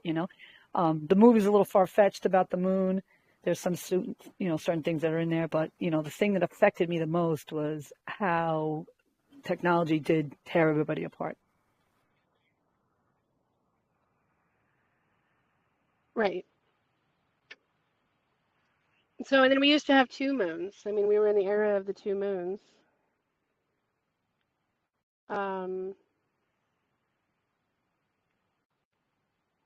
My son was trying to call. Hold on, I wasn't sure. Can you guys hear me? We can hear you. Oh, okay. Sorry, I wasn't sure because he called and I got kicked out. And then I didn't get all the way kicked out this time. 2 suns or 2 moons? Huh? 2 suns or 2 moons? We have 3 suns. We have 2 yellow suns and 1 black sun. In the time of Atlantis and shortly after, we had 2 moons. Now, both of them were destroyed in the invasion, of course. And the one that we have, I do believe, is brought either from Neptune or Venus, maybe Jupiter. So it's not actually our moon, but it can still orbit with us. That's why some people are affected by it and some people aren't affected by it, because we have beings here from our own planets. So actually, I wrote a series of books on all the planets, if you guys are interested. Pluto is not a planet and it's not a star. It's referred as a planet because it orbits. So it was a living sentient consciousness satellite. It's actually where the God consciousness comes in, but eco mocks the consciousness, and that's why we jump back and forth, because that's how our solar system was taken over 1 trillion years ago, was through the God consciousness. And every galaxy has one of these beacon planets or stars, whatever you want to call it. That's why they said it's not a planet, but it's a star, because they're bouncing back and forth, so you don't figure it out. It's a consciousness satellite created by the creator of this galaxy, and that's actually where our consciousness comes from.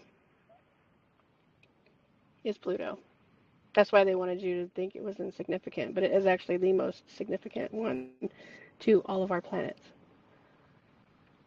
That was the dog, right? In Disneyland. I mean, what's his Walt Disney? Pluto, which would actually be photonic light at the LU physical void. Possibly. Well, here, let me pull up. Look, I don't have the book on me, but let me see. The name of it is not technically Pluto, it's just what we call it now.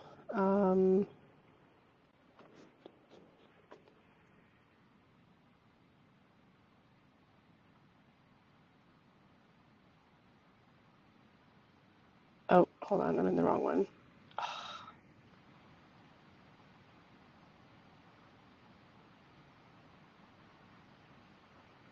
You know, and Mary, this is the thing that in layers of onions, where in the same conversation we're talking about sovereignty and you know, on right and straight. Like your stuff seems to be like a mix of everything, but at the same time, you go from an ancient site to Titans to the stellar. So like when you start talking about planets, then you know that's when the flat earthers drop off, because they're like, they're not planets, they're just extra territories. You know, like beyond the ice wall. What do you think beyond the ice wall as But like again, the flat earthers come from a galaxy where they have flat and square planets. That galaxy does exist. So in their DNA and their memory, those were destroyed by the occupation. So it's not, that's what I'm saying. Nobody's right and nobody's wrong. It just depends on who you are, where you've originally come from in the last quadrillions of years that this celestial war has been taking place, because there's no time and space, but we measure it by the time of the planets that we're on. Now Mars, their day is, I believe, like 46 hours in one day. That's like almost 2 days to us, because they're a bigger planet. Now what happens when we become a bigger planet? We're going to rotate slower. So our days are going to be longer as well. We're going to be bigger than Mars.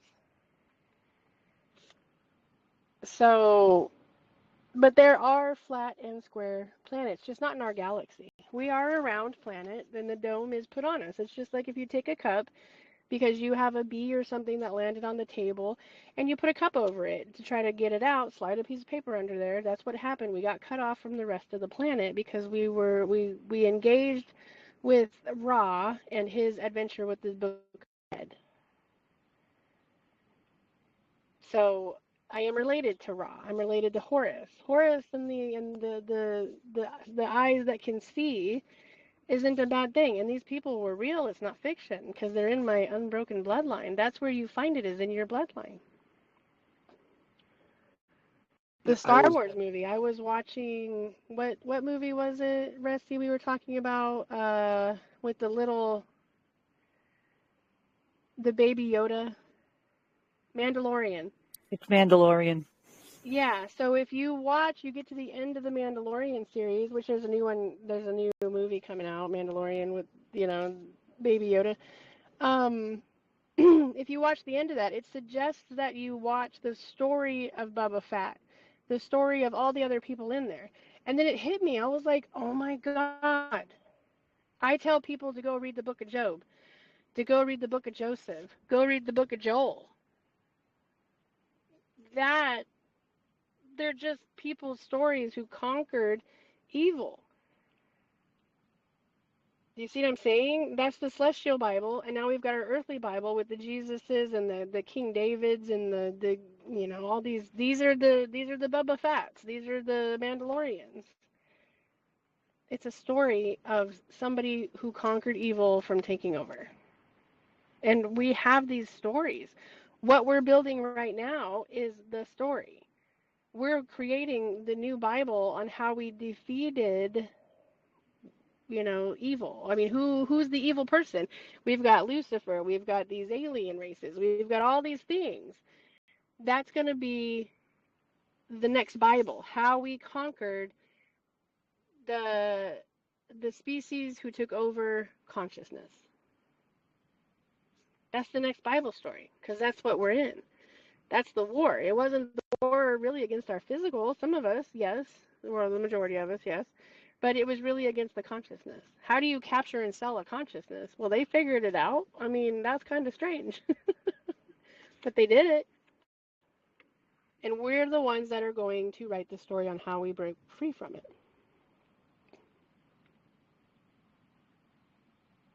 Is there extra territory beyond the ice wall, or is that just old story?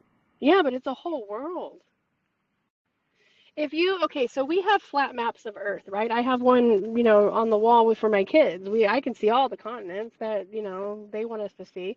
I even have one of the other worlds, the other countries that you guys don't get to see. And I had that in my presentation when I did the first conference, which I'm going to put those back up in the second conference, so that way people can go back and reference them. But if you take the pictures and I've seen all those, it's on a flat map, right? Everything's on a flat map until you put it on a globe.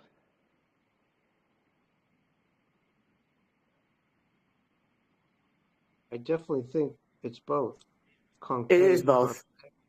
It is both because it's a torus field. Exactly. Mary's not wrong. Not 100% right. It's a torus field, so it exists simultaneously as both a globe and a flat plane. Right. You, the observer, are the distortion point. You are, because the field's all the same. There's only one field. There are no densities. There's none of that bullshit. It's all fucking horseshit. Just keep you distracted. There's one density. There's one kingdom, and it's all God's, and we're in it. We are the distortion point, or the lens in which we perceive our own reality. So we see it through either third density lens, fourth density lens, fifth density lens. However we are choosing to interface with creation is how we will be distorted through our own perception until we come to terms with who and what we are, and then we will elevate from that point. But there's only one field.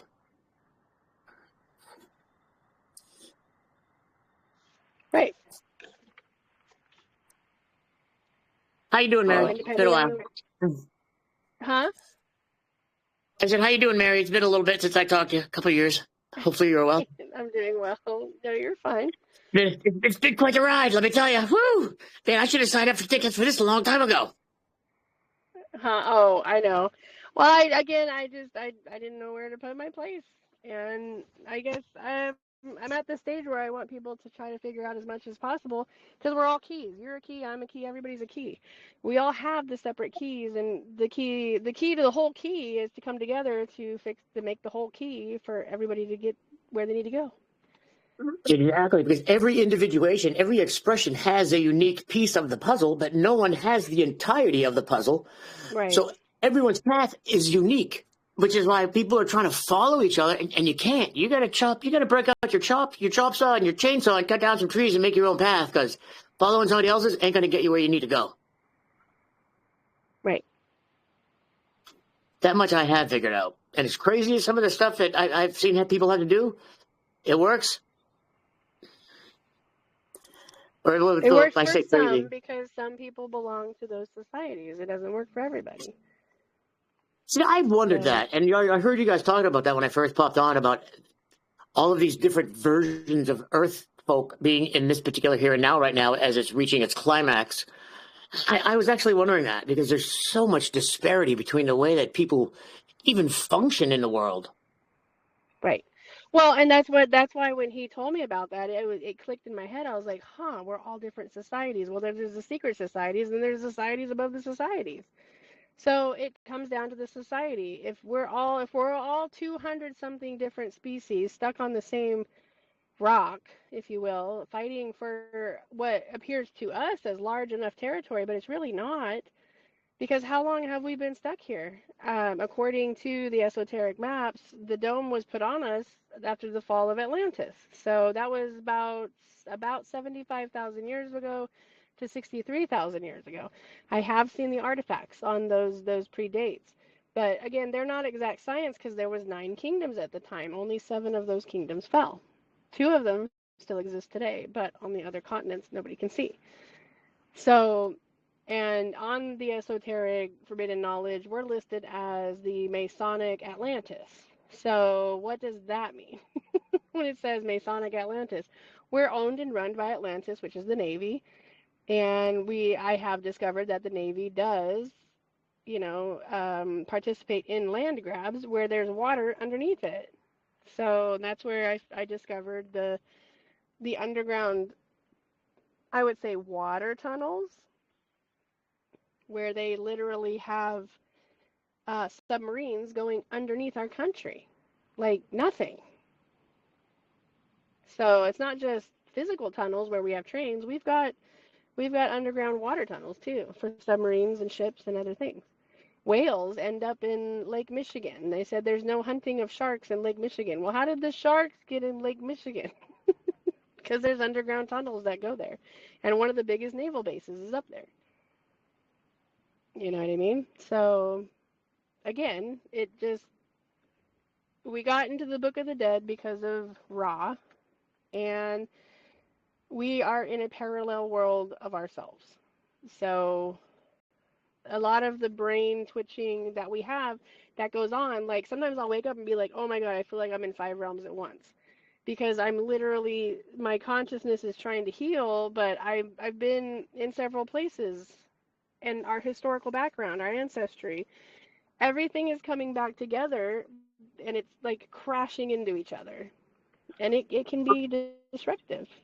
The morphic layer right now is highly active, and that's dumping out a lot of recoding. And I mean, they're extracting, and they're very animated, the morphic field. So when they're having a difficult time retrieving a piece of consciousness that no longer fits, they break out some pretty interesting tools, and they get it. But we're being recoded as we speak. I mean, and most people can't see it, but it is happening. That's part of the Ascension, yeah. Like I said in the earlier, I don't know when you got in. 10 minutes ago, maybe 15. Oh, okay. So I talked earlier about the Ascension symptoms, and we have everybody on the planet right now is between 4 DNA: 9, 10, 11, and 12. So the 10 and 11s are the ones that I believe are dying because they can't ascend due to whatever the frequencies are, and the 11 and 12s can. So we're the ones waking up, whereas everybody else is not. Just to give a brief overview. So the recoding, the 9 and the 10s can't recode. So those are the ones that have to go either be reborn, and whatever that looks like. But you also have to give the other races that are dominant over us right now something better than they originally had, because we've been reset, as we're discovering many times. And again, what does that look like? So the resets are based off of what? Not just adrenochrome, not just all this other stuff, because they still have to have their cedar races. So that's where the 500 million came in. And my part came in when those people put in charge decided, oh, we just want 50,000 people, so we don't have to even deal with the secret societies. And then the secret societies were like, F you. So their war became our war. and with each successive... Huh? I was going to say, with each successive iteration, we shrunk as well. Because if you look at a lot of the anecdotal evidence, the plateaus, not the plateaus, the bluffs similar to Devil's Tower, those used to be trees. Those are all petrified trees. I mean, I've studied them, pictures. I haven't been there personally yet, but they're all the rings, and those trees used to stretch up into the sky for miles. Right. Chop down. Yep. The trees of life. The trees now, anyways. The ancient ones. There are some ancient trees, but nothing like there was. There's all small growth compared to what used to grow here. Right, but yeah, we've descended into a smaller planet because it's been harvested. And when you think about it, when they demolition, because you have the Earth movers, right? Where are they moving this Earth to? They're literally moving it off-world because we wouldn't descend into a smaller planet if the Earth materials were still here. So they're taking materials off the planet, including dirt, in the hopes to whatever it is that they're doing in other planets are going to create a civilization of something. And I don't know if it's working or failing or whatever it's doing. Ecosystems is what they're building on Mars. And that's the children that are going missing right now, is they're taking the Mars children. Because the Mars children Mars' have a DNA atmosphere was blown off when Maldek exploded, wasn't it? It was because of Maldek's explosion that Mars was thrown off kilter and then lost its atmosphere because it got tilted off its axis. If I remember right. No, they have terraformer machines up there. They just turned them off, and everything died. We have them here. Oh. That's what they're doing. That's why civilization and with the chemtrails, we have terraformers. You can look up the terraformers. The moon has terraformers. I have the map of the cities on the moon. I don't have an open link. I can't share them with you guys. I see the triple goddess in the moon. I see Hecate anytime I look up there. Right. So, well, the face of the moon changes depending on, I think, who's in charge. Because I've seen the face of the moon change quite a few times throughout my existence. I see mine with a ring on it right now, like a crown, a halo, at 3/4 of the way up from the bottom, or a quarter of the way down from the top. Yeah. So yeah, terraformers are important. That's what actually gives us the ability to live on these planets. The ancient terraformers were a lot of the temples, like the ones in Egypt and South America. We do have them here, but they're very deep in our forests, and the Air Force protects us from going there. What are your Go ahead. What are your thoughts on America being the original Kemet, or Egypt? If you follow along the Mississippi and you look at some of the Bible references, the 2,300 or 2,700 miles of river reference, there's only one place in the world where that's ever been, and that's here, and that's on the Mississippi. I agree with it, and I'll tell you why. At first, I held myself in reserve. I do know that Eden was not in America. So I have the coordinates of ancient Eden because I found we're all related to Adam and Eve, because they were part of the reset back then. And they were in east of Eden, which is now known as Iran. So that's where they were outcasted to. Eden itself was all of ancient Persia. Okay, and I have the coordinates of where all these kingdoms were originally at. So what was Hyperborea then? Well, I don't know. I'd have to go look, I guess. Because Hyperborea was where the land where the four rivers came out of, the four continents, the original four continents, and I thought it was at the North Pole. Right, honestly. but you're thinking about 3,000, 8,000 years back. The landscape can change between now and then because of the terraformers. It wasn't just a couple hundred years ago. Antarctica was not frozen. Now it's frozen. So all they did was ramp up the terraformers out there to create ice to keep us from seeing what really goes on in Antarctica, right? Same thing with the North Pole. We are the keepers of the Northern Gate. We are not keepers of the Southern Gate. The Southern Gate is the exit to the outside of the wall for us. Now, the southern entrance to Middle Earth is in the Southern Kingdom, which is literally 9 realms from us, or 11 realms from us. It's 9 or 11 walls, I guess you could say, down south of the planet. We're the keepers of the Northern Gate, and that's why everybody is struggling to that have access to the Northern Gate. They're keepers. Putin's a keeper now. Trump wants to be a keeper. Alaska is a keeper. My dad built the train that went from Area 51 to Alaska, and it was to supposedly guard the missiles. But what are the missiles aiming at? They're not aiming at the stars. They're aiming at this shit coming out of the Northern Gate. You can actually see if you turn on Google Earth, there's an option down near the bottom when you look at different not lenses, but layers, 24-hour cloud coverage. Turn that on, then go to the North Pole, and it looks just like that picture taken in 1968 with the black and white Earth and that hole at the very top of the Earth. You remember that? You probably don't remember. I do. I have the images, yeah. Same thing. So I like that. It's a really good way to see the toroidal functioning and effect of the Earth. It's a 24-hour cloud coverage. Because once it's on, there's never a cloud in a circle that pretty much covers just the very top of the Earth, the globe Earth. Right. You scroll up and it's right there. The Nora lights, but then they figured out how to harvest the etherical energy out of it instead of learning to harness it with copper and other minerals. So yeah, they took machines up there, and we used to have lights all over the planet because that was, the protective shield over the planet that created what, we try to use today.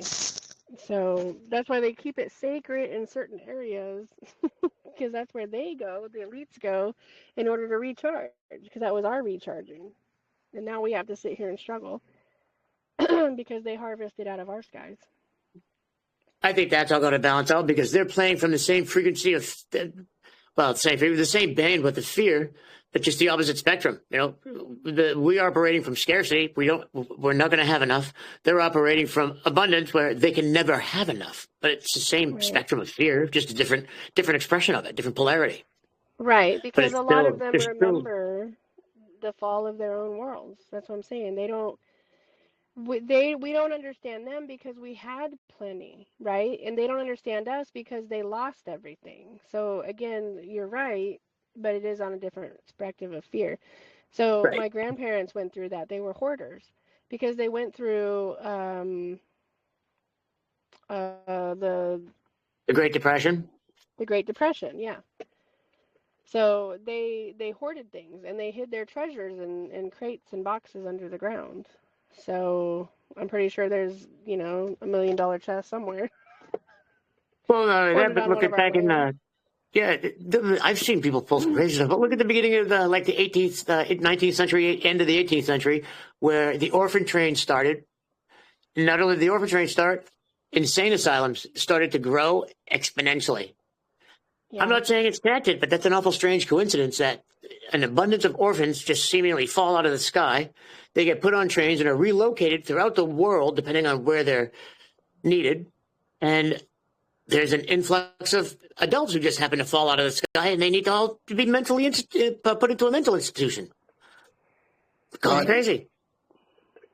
Yep. Be quiet.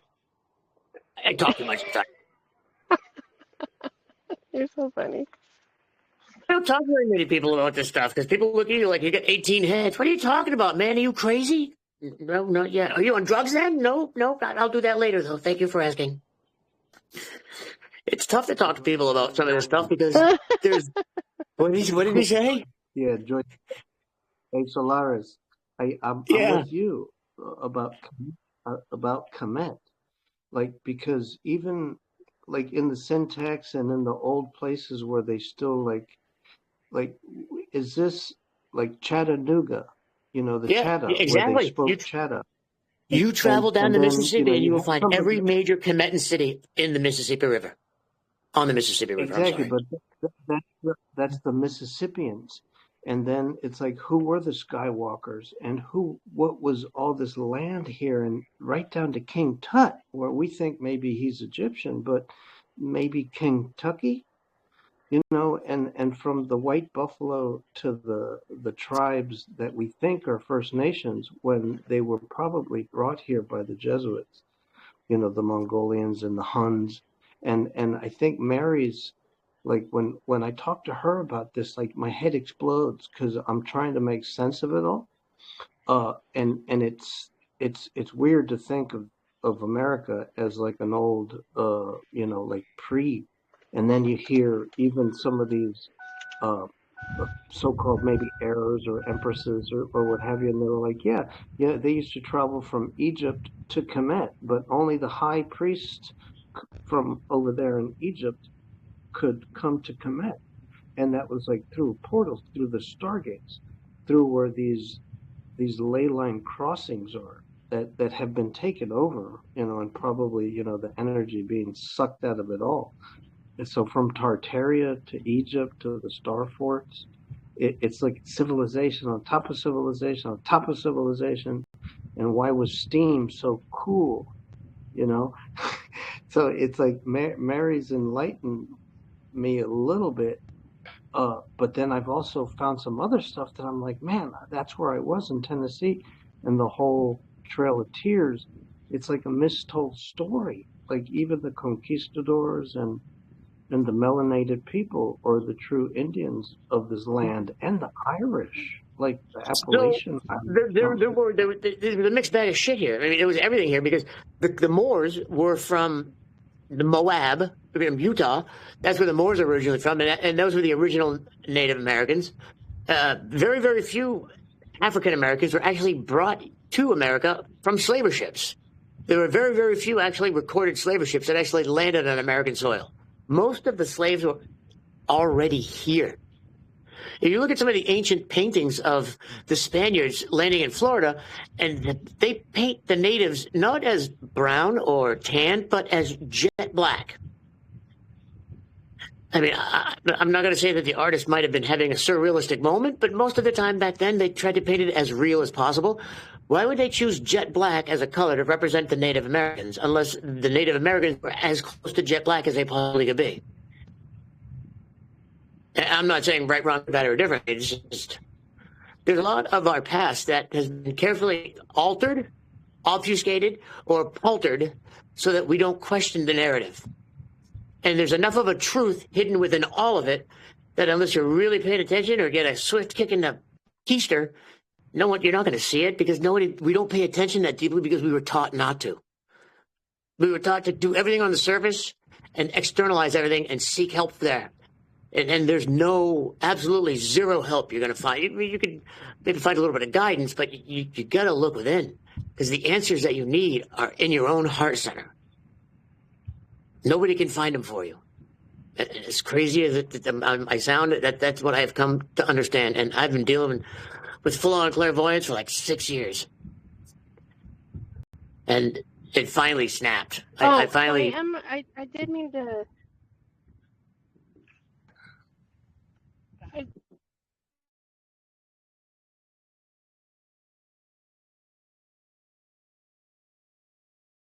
All right, lay it on me, Mary. Hit me like a freight train. It's okay. It's all good.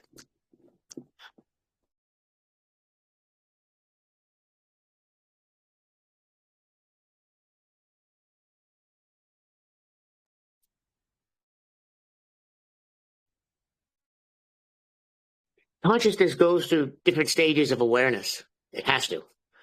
It has to be in one of two states. It can either be expanding or contracting. If it's expanding, it's learning more about itself. It's not even technically learning, it's remembering. And when it goes into a contraction stage, it's determined that it can learn no more. So it has started to release what it knows so that it may forget itself so that it can find itself again. Otherwise, consciousness becomes stagnant and unmanageable, and I don't think it's survivable. I think it must be in a constant state of learning or seeking knowledge to sustain itself, I guess. I don't know exactly how to describe it, but when consciousness stops seeking not validation, but answers for what it sees before it, that's like the Big Bang. I don't think it was a Big Bang. I think it was a big contraction. I think consciousness shrunk. I think that it could no longer expand. It didn't know how to expand or what direction to expand, so it collapsed on itself. And then once it found some type of coherent, stable ground to rebuild from, we've been telling that story the entire time. So we are the story of the creation of the universe from the last collapse. Not reset, the collapse, where the source field literally collapsed back onto itself. Is it true? It's much better for you to determine your own truth, because that's how personal it is. Each of us are coming here from different points within the creation because we each have different tools, different strengths, different keys that are needed to make sure that this transition from a third density awareness planet to a fifth density awareness, possibly even higher, goes smoothly. Because being that this is a duality, there are forces that want to keep us from ascending, as well as there are forces that want to have us ascend. Because we're in duality, for every force that that benefits us, there is the equal and opposite force that does us harm. Because in order for anything to exist in a manifested form, it must know what it is, but more importantly, what it is not. It's more important when you manifest something to know what it's not, because it can always contain something that it might be and still be. And I like to use a car window as an example. Just because a vehicle doesn't have power windows doesn't mean it's not an automobile. However, if you put tank tracks in a a propeller on a car, it's no longer an automobile. It's classified as something different.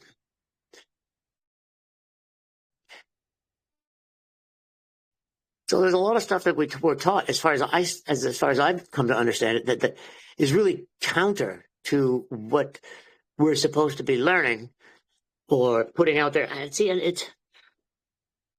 I've gone back and forth with the whole thing. So each of us is here. It's a lot of information that's coming at us from all different directions. All of it's trying to vie for our attention, because it is our attention that is the most valuable, because it is our attention and where we place it that generates and builds all realities. We are currently unconscious co-creators, meaning we are unconsciously creating our reality. The goal is to become conscious creators, and we will then begin to manifest our realities for ourselves once again. And the amount of responsibility and power that puts in our lap is a lot. And we have been taught for most of our lives that we're small, tiny, insignificant beings living on an inconsequential planet, not even in the middle of our galaxy, in a universe that we don't even know if it ends. Good luck with that, though, kids, huh? And then, oh, by the way, you're an individuation of the source field. You're basically God made manifest. Good luck with that one too. And that's, there's a lot of shock value, I feel, and a lot of it is to keep you distracted, so you don't look within. You don't ask the questions that are important, like, what is the purpose of this place? What's the purpose of my life? What's the purpose of any of this? Instead, we're so busy chasing the American dream or the westernized dream that, we get home, we pet the dog, we hug the wife, we read the kids a book, and we go to bed. Then we repeat the very next day. There's no introspection. There's no questioning the very nature of existence. We're stuck in an infinite loop of gaining stuff that they convinced us that we need, and we never needed to begin with.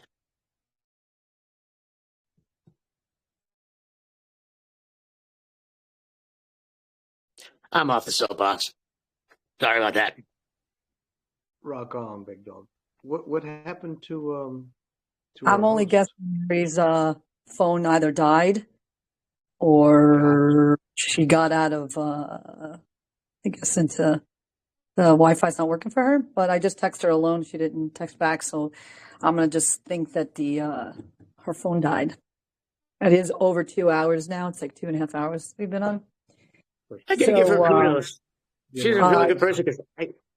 Yeah. No, you're fine. What is your name? Valence? Valence? Yeah, Valence. Yeah. Valence Polaris. Very. Your voice reminds me of Jason Q, to be honest with you. But I was like, whoa, didn't know if that person was the same person. He's very knowledgeable. Nope. Very knowledgeable too. I don't know. I'm not sure if I should close this off since she isn't on, and I haven't gotten her back. So I'm only guessing that she, like I said, her phone must have died.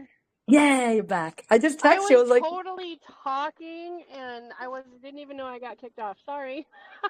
I was just about to give you kudos about the way that I met, the way you and I introduced myself to her. I saw her she did a podcast on Super Soldiers, and I reached out to her and said, hey, this is what's going on. And she reached right back out to me like that. She gave me a number. We talked, and I was like, she kind of gave me some grounding in a point in my life where I could have easily spiraled in any direction. That's a good way of putting it. Yeah, because I remember I was down. I was trying to talk to you, and you're just like trying to calm me down, and I'm just like, what the fuck is happening to me? Yeah. Gummies, they're great. Yeah, they'll help out. No, I'm just kidding. I don't even need gummies anymore. I mean, I see the morphic layer all the time. I mean, there are no empty spaces. There never has been, and I can say that with absolute confidence. Right. It's just finding our way. And that's kind of what I was saying when I had this whole beautiful speech you guys didn't hear. I was like, does anybody have any questions? And I looked, I'm like, holy shit, I got kicked off.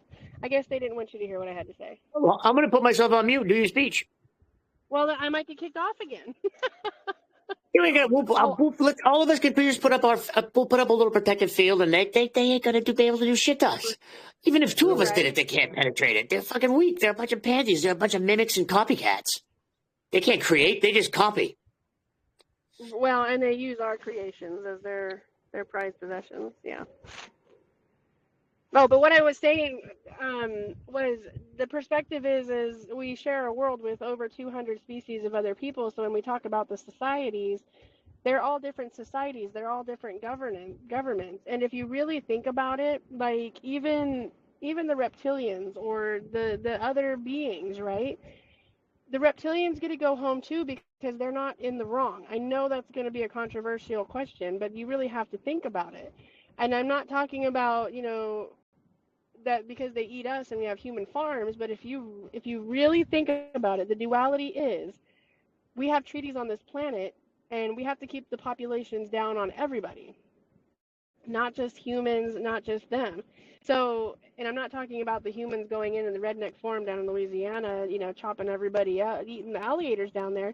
If you think about it, if we have human meat on our own markets, those parts of the world too have alligator meat on theirs, but it's not from the swamps of Louisiana or Africa. Those are actually their offspring, and we don't think about that. So the reason Putin says it's disgusting because everybody's eating each other over there. That's what they're talking about, is we're eating ourselves. All of the societies are. Like the fish. Not all that fish meat is from an actual fish. They just cut it to make it look like it. That's from the mermaids. It's from the other stuff. And we're all participating. That's why they said if you're not a farmer, you have no idea what you're putting in your mouth. And it's not all chemicals, but it's other beings. And they just intensify the actual flavor. So you can't tell.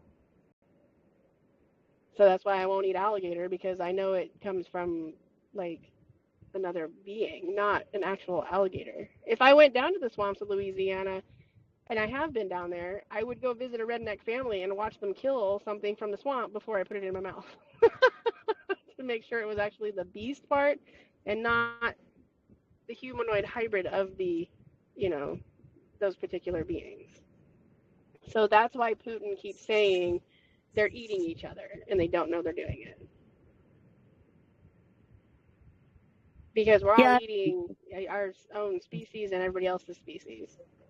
Well, what's that rabbi? The Rabbi Finkelstein, who said that after their blood sacrifice, they take the dead and they take it to the meat grinders and they make sausage and fenankel. I don't know, some Jewish meat thing that they sell to us, the goyim. But you really read the Jewish religion, and they are under no obligation to make sure that the goyim lives at all. It's pretty brutal if you actually read some of the excerpts. There's excerpts where they can murder a goyim if it would do the community better. They can rape their children, and it's perfectly okay. I mean, it's like reading the papers from the elders of Zion. It's so out there. It's funny though to swing back on or eating everybody. Remember when I don't know if I'm old, so I'm just going to say, I remember when I was younger and they were like, you can't kill a praying mantis. And I said to myself, why? Like, do they have like a race? And that reminded me, like, yeah, when you kill a praying mantis, whatever their their races up there, which is, don't they mind control people? I'm wondering if when we were killing them down here as a praying mantis, how it didn't help them in their other worlds. And I always remembered that. I was very young. I was like 14 years old when they were like, it's against the law to kill a praying mantis. And I was like, wow, what family race are we killing? It's funny that you said that. I would never have thought that again with the Right. alligators. Yeah. Well, and then cats and dogs. Chinese eat cats and dogs. Why do they eat cats and dogs? And I think Chinese, they do come from a different world, but I don't remember which one. And they had like century wars with the Lyrans, and so that might be why they eat those guys, because it's like a triumphant thing, because now they're in beast form, not their humanoid form, since the fall of Atlantis. Westernized culture domesticated the cat and the dog. Ah, son of a bitch. Ah, it hurt. Sorry, I just kicked something. It's God punishing me.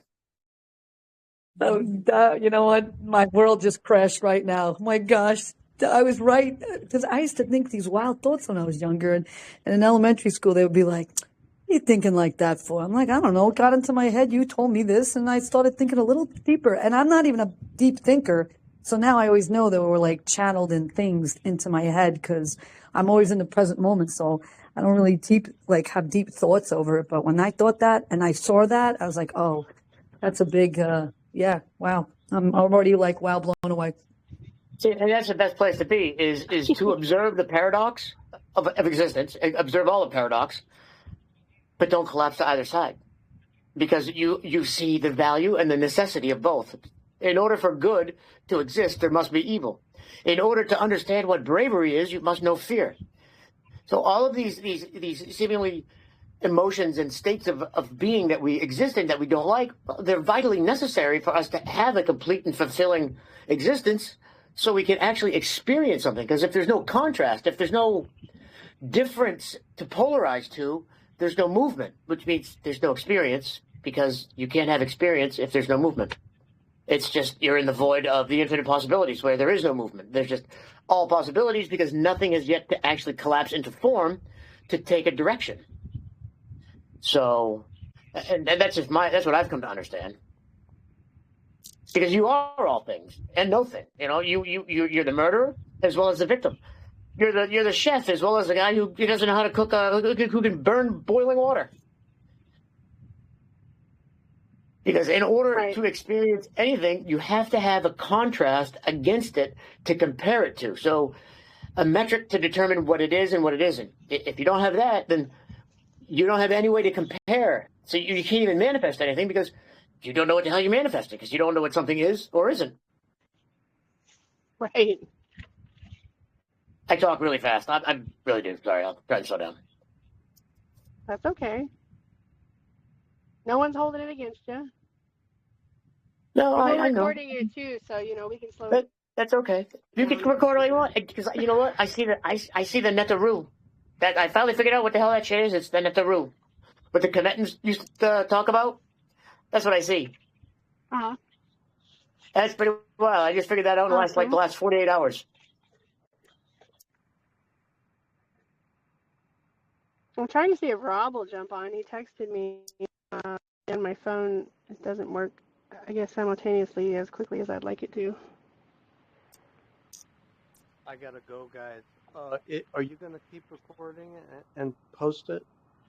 And thank you for your time. I didn't mean to monopolize. I was just like Solaris. No, this is what it's about, Chili. You're not monopolizing. Everybody has feelings. How can we address anything if everybody stays quiet? But I have 1,000 questions, and every little question, I know everybody does. Well, if you ask 5 today, that's 5 less than you have. Yeah, well, you can go like 7 hours on just one question. So thank you. The what? And it's been thousands of years since we've even reached the subject matter. We're all in this profound state of amnesia, trying to remember what the fuck we even ended up here for. That's honestly that's what's happening. But we're remembering. It's just slow. We haven't used these muscles in thousands of years. Eons. That's my mission. I'll try to complete my mission, which is to find out what my mission is. And my mission is now we have guests coming in 5 minutes, so I got to get my shit together. I'll see you guys. Okay. Bye, ladies. All Bye, right. gentlemen. Thank you so Bye. much. And I'll listen to the recording. Bye, Good Tilly. seeing you, Chili. Thanks for coming.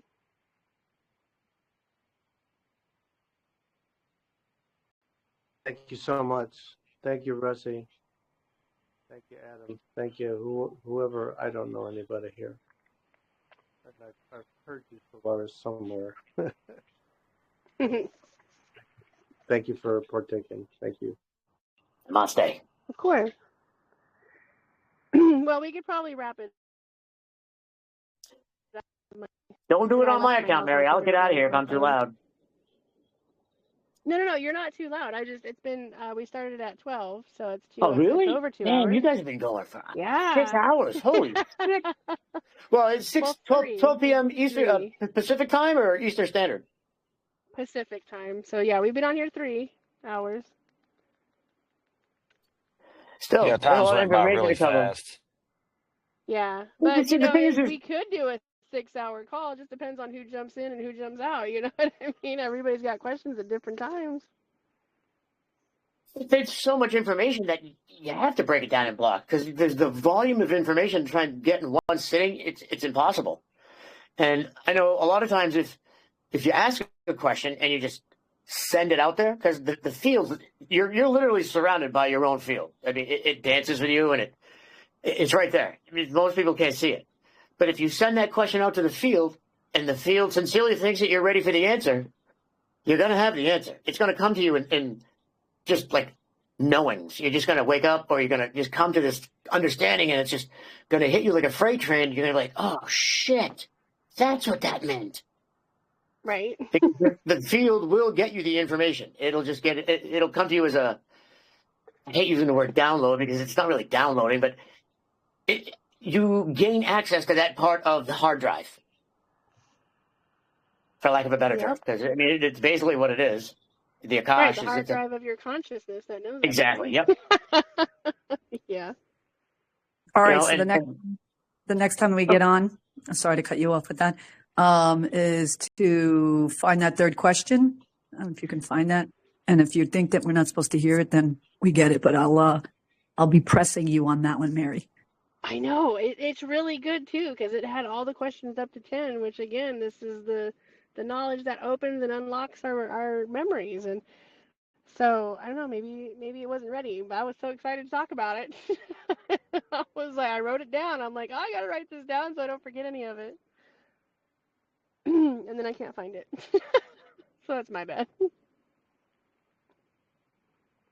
So yeah, and we'll bring up more questions. And definitely, Rusty, if you have questions, let's put it on for next Saturday. Yeah, like if everybody would put something on there, I know all the things that Mary has done, like videos and everything like that. I'm also jotted notes. So if anybody has any topics that they're interested, because, you might have heard her say something, just put it in any of these threads. And then I will go and circle it back, because I always feel like that's important for everybody to get any of their questions in. Yeah, definitely everybody that has questions. Again, we can't tackle it if nobody's answering or asking any questions or, talking about their experience. Because we all have a different experience, but similar.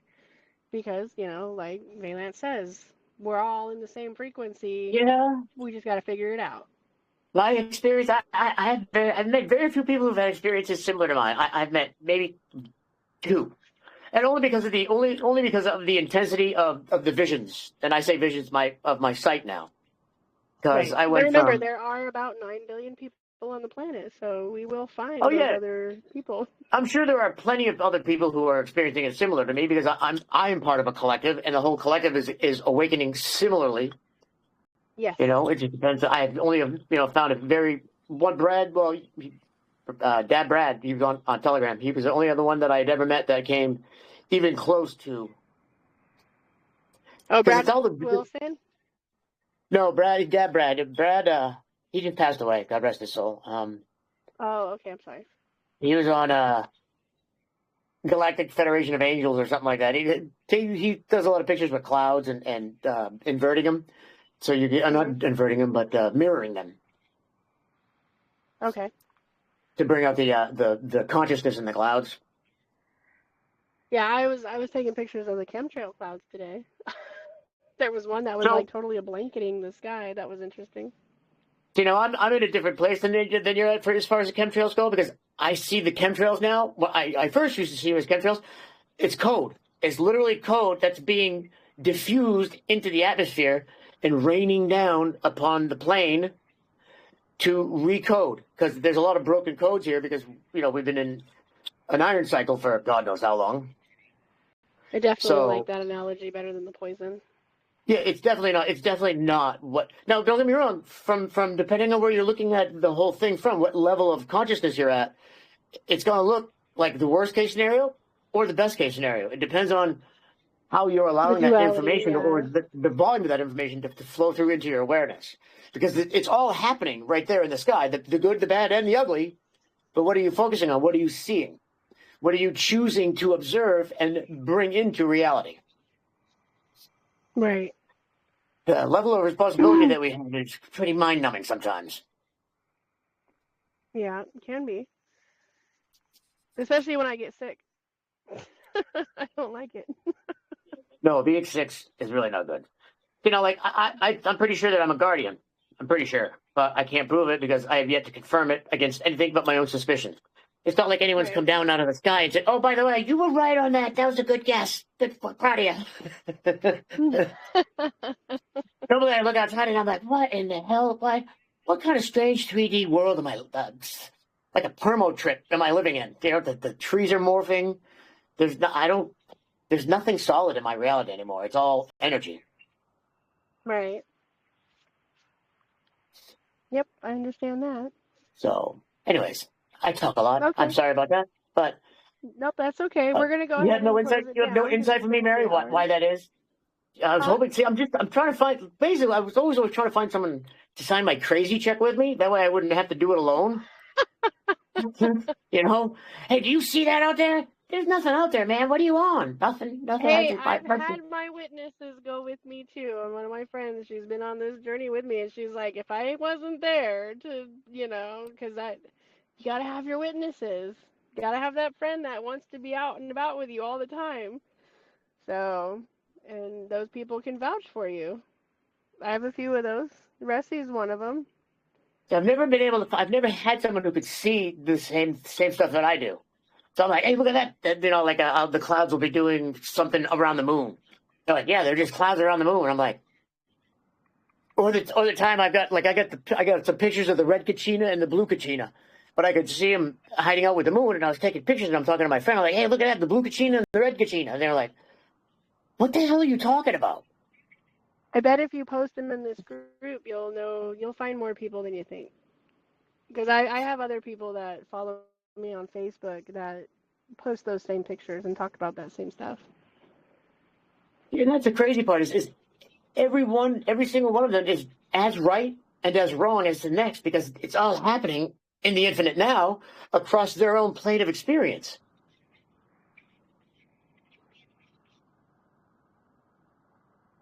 Yeah. Yep. So Yeah, my kids see something different than I do sometimes too, and they're with me all the time. So I understand that. They're not ready yet. yeah, and children probably haven't been corrupted, so their clairvoyance sight is probably spot on. You know, they probably have been able to see through the veil since they were born, and then they never came back on. So I looked at pictures from like the yeah. 80s, and the everything was the same.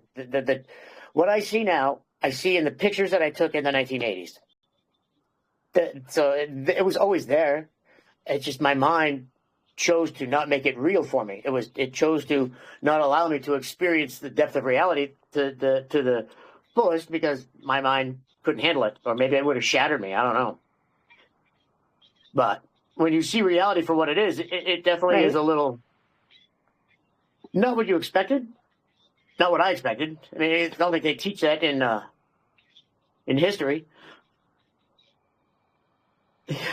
Or Darwinism, the true nature of reality, like Well, Charles no, they're not Darwin. going to teach that in any kind of history.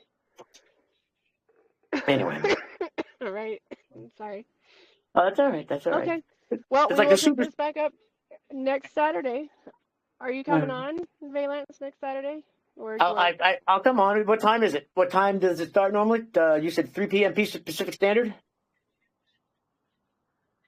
yeah, because I found that noon is good for people like in Europe and Australia if they want to jump on too. It's a neutral time, I think. Yeah, because it probably puts them around probably like 8. Well, for people. No, it's on at Because 12, England is like 12 8 o'clock. Pacific. England is 8 o'clock ahead of us, right? Is Greenwich Mean Time is 8 hours ahead from Eastern 12 Standard? hours. 12 hours. 12, No, and then well, Australia, depending, is 19 hours. right, but I think it's at 12. She started at 12, so East Coast would Right, be 3 Pacific o'clock. time. Yeah. Yeah. Hey, have you seen the pictures of Deception Island, that little island right off the coast of Antarctica? I don't remember if I did. You should, if you have an opportunity, you should really check out Deception Island because it's very properly named. Some of the technology that's just been abandoned on there is from the era of the time that they want us to believe that the men were wielding copper chisels and wooden hammers to make the pyramids, the Great Pyramids all around the world, the walls down in Mexico. Right. So much. There's just so many anomalies that, in hindsight, when I look back upon it, I don't know how I couldn't see it when I was younger, but it's because I wasn't looking. I didn't have to. I never had the need to. Why would they lie to us? Was my thought. Well, I mean, it wasn't my thought, but it had to have been in there in the back of my consciousness because why wouldn't I question it back then? And now all of a sudden, I question everything. I question myself. Well, it's good too. We have to question everything. Because that's how you make it to the Ascension. So, but it's 3 o'clock my time, 6 o'clock your time, so we're going to go ahead and go. All right, Mary. My Have a good kids night. are blowing up Thanks talking to you. my phone. Nice talking to you. I hope you guys come on next week. Thank you, Mary. It was good hearing you. Thanks, Mary. I'll talk to you later. You're welcome. Thank you. Bye-bye. Okay.